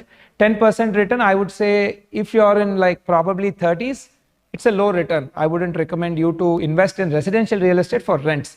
In fact, I would suggest in such case, you can buy REITs or invest in commercial real estate, which will give you more like 12-13%. In residential real estate, you can make decent money by flipping homes. I've spoken about this on various platforms. We will send that content to you so you can detailedly see it, right? Thank you. Next, Mr. Rishikesh, any solar system by using curtain wall glass as panels for common area energy usage, common area charges as per SFT or equal distribution? No, sir. The glass facade is not a solar panel. We do not do it. In fact, nobody has been using much in the country because the cost of that is extremely high. It wouldn't make it wouldn't make any viable sense. So hence we don't do it, right? Thank you. Next, Mr. Rajesh, customizing the unit is possible, or we need to go with standard provisions like sinks, kitchen islands, cabinets, bathroom vanities, flooring tiles, granites? Sir, you cannot break or change any of the floor plans. However, closer to the unit, we will come up with a detailed document on what you can do, what you cannot do. We have been doing that in every project closer to handover. It will have all your do's and don'ts from a safety and technical aspect standpoint. You can do it, you can read that, and whatever the document allows, you can do that. But any major changes regarding, you can't touch the walls, even tiling chipping also has created a lot of problems where people end up chipping the slab little too much, because see, it's frankly, it's not in your control, right? You give it to some interior contractor and it's last mile executed by a laborer. What if he chips the slab beyond a certain point? It will greatly put you and your other, residents at risk. So we do not allow any chipping activities, right? But however, closer to the handover, we will give a document clearly which says all the do's and don'ts, right? And I would strongly recommend people to comply from a safety standpoint, not just for your family, for all your neighbors, and for the welfare of everybody. You don't want to get into any crazy situation, any bad situation, right? Next, Mr. Sunil. Yeah. Any demographic detail of your purchaser? Are there a significant number of North Indians to make my mind to buy a unit? Yes, sir. I've in fact published the details. From an ethnicity standpoint, yes, we have not published, but I would say roughly 35 to 40% of the customers who are Indian-based customers, right? We have NRIs also. Most NRIs are Telugu people, but who are Indian-based customers, we have a good 40% who are North Indians, right? And regarding the age groups, I've already presented earlier. When we publish the video online, you can cross-check that, right? Thank you. Is the glass wall heat resistant? See, I think maybe the technical details you can reach out to the CRM team. Maybe that will be a better. They'll be able to take it from the engineering and better answer that. I don't think whatever is again as per the norm, it would be there as per that, right? Thank you. Is home automation available? Yeah, while doing interiors, you can do home automation. We do not give it, but yes, home automation is totally allowed. You can do it with your interior vendors.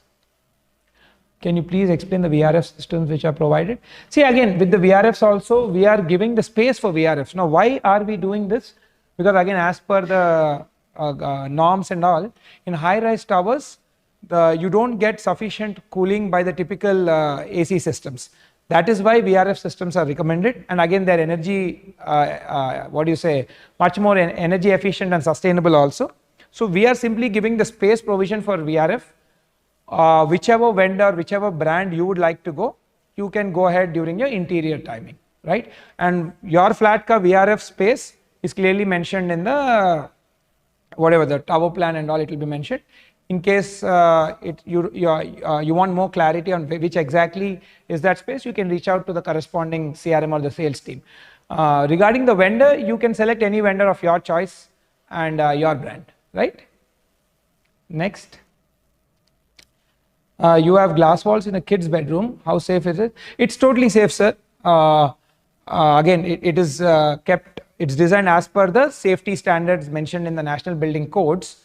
And you can be rest assured that it's totally safe. Unless somebody takes, I don't know, maybe take a, really shoot the glass with multiple rounds of bullets, then it will break. But on a typical course of action, nothing is going to happen. It's as safe as any buildings world over what you see, and they're clearly mentioned in the government NBC norms also. So you can be rest assured about its safety and strength, right? Thank you. Both the 2650 floor plan is really well planned, but the dedicated puja room space seems like a second thought in the half bedroom. Yes, sir. Basically, after designing with all the constraints, we could see that the maximum experience of the floor plan was able to come out only under this plan. We did multiple iterations, wherein if you sort of if you put the puja room as a, in the main area, a lot of area was getting killed in the living room. So after doing multiple iterations, this is what we thought was the best from a experience standpoint, right? Next, Mr. Arun, feedback: common washroom would ease the access of visitors who visit home. I would say, yeah, in the 2650 unit plan, there is a common washroom. In the rest, we don't have common washrooms because, again, majority of the customers have preferred attached bathroom. Hence, we have gone with that. So sort of we had to take what was the more number of people opting for. Yeah, but in the larger one, because the half bedroom could be used as a kid bedroom or an extra bedroom or frankly any other space, so we had to give a common washroom, but rest it's attached. But however, I'll take this feedback over the next set of projects, depending on the customer, I would say, trend and expectation. We can change in the future projects, but not in this. It's already designed. But yeah, frankly, in the design phase, a lot of people opted for attached toilet. That's why we have given that, right? Thank you. Next. Done. I think pretty much we're done with all the questions. Yeah. Are there dual inlets, water inlets in the kitchen? No, sir. I think the kitchen has one water inlet. But however, you can, yeah, in my, yeah, I remember you have one water inlet, not dual water inlets. But however, I would recommend you reach to the CRM team and they'll probably give the right detail from the engineering team regarding the number of water inlets. But as far as I remember, it's one water inlet. In the kitchen and in the utility, you have, I think, whatever design says, say multiple water inlets. Right, I'll maybe just stay for another couple of minutes. If there are any questions, I can answer. If not, we can call it. Right, I think pretty much that's it. So thank you so much. It was really great connecting with all of you in this manner. It's a lot more convenient.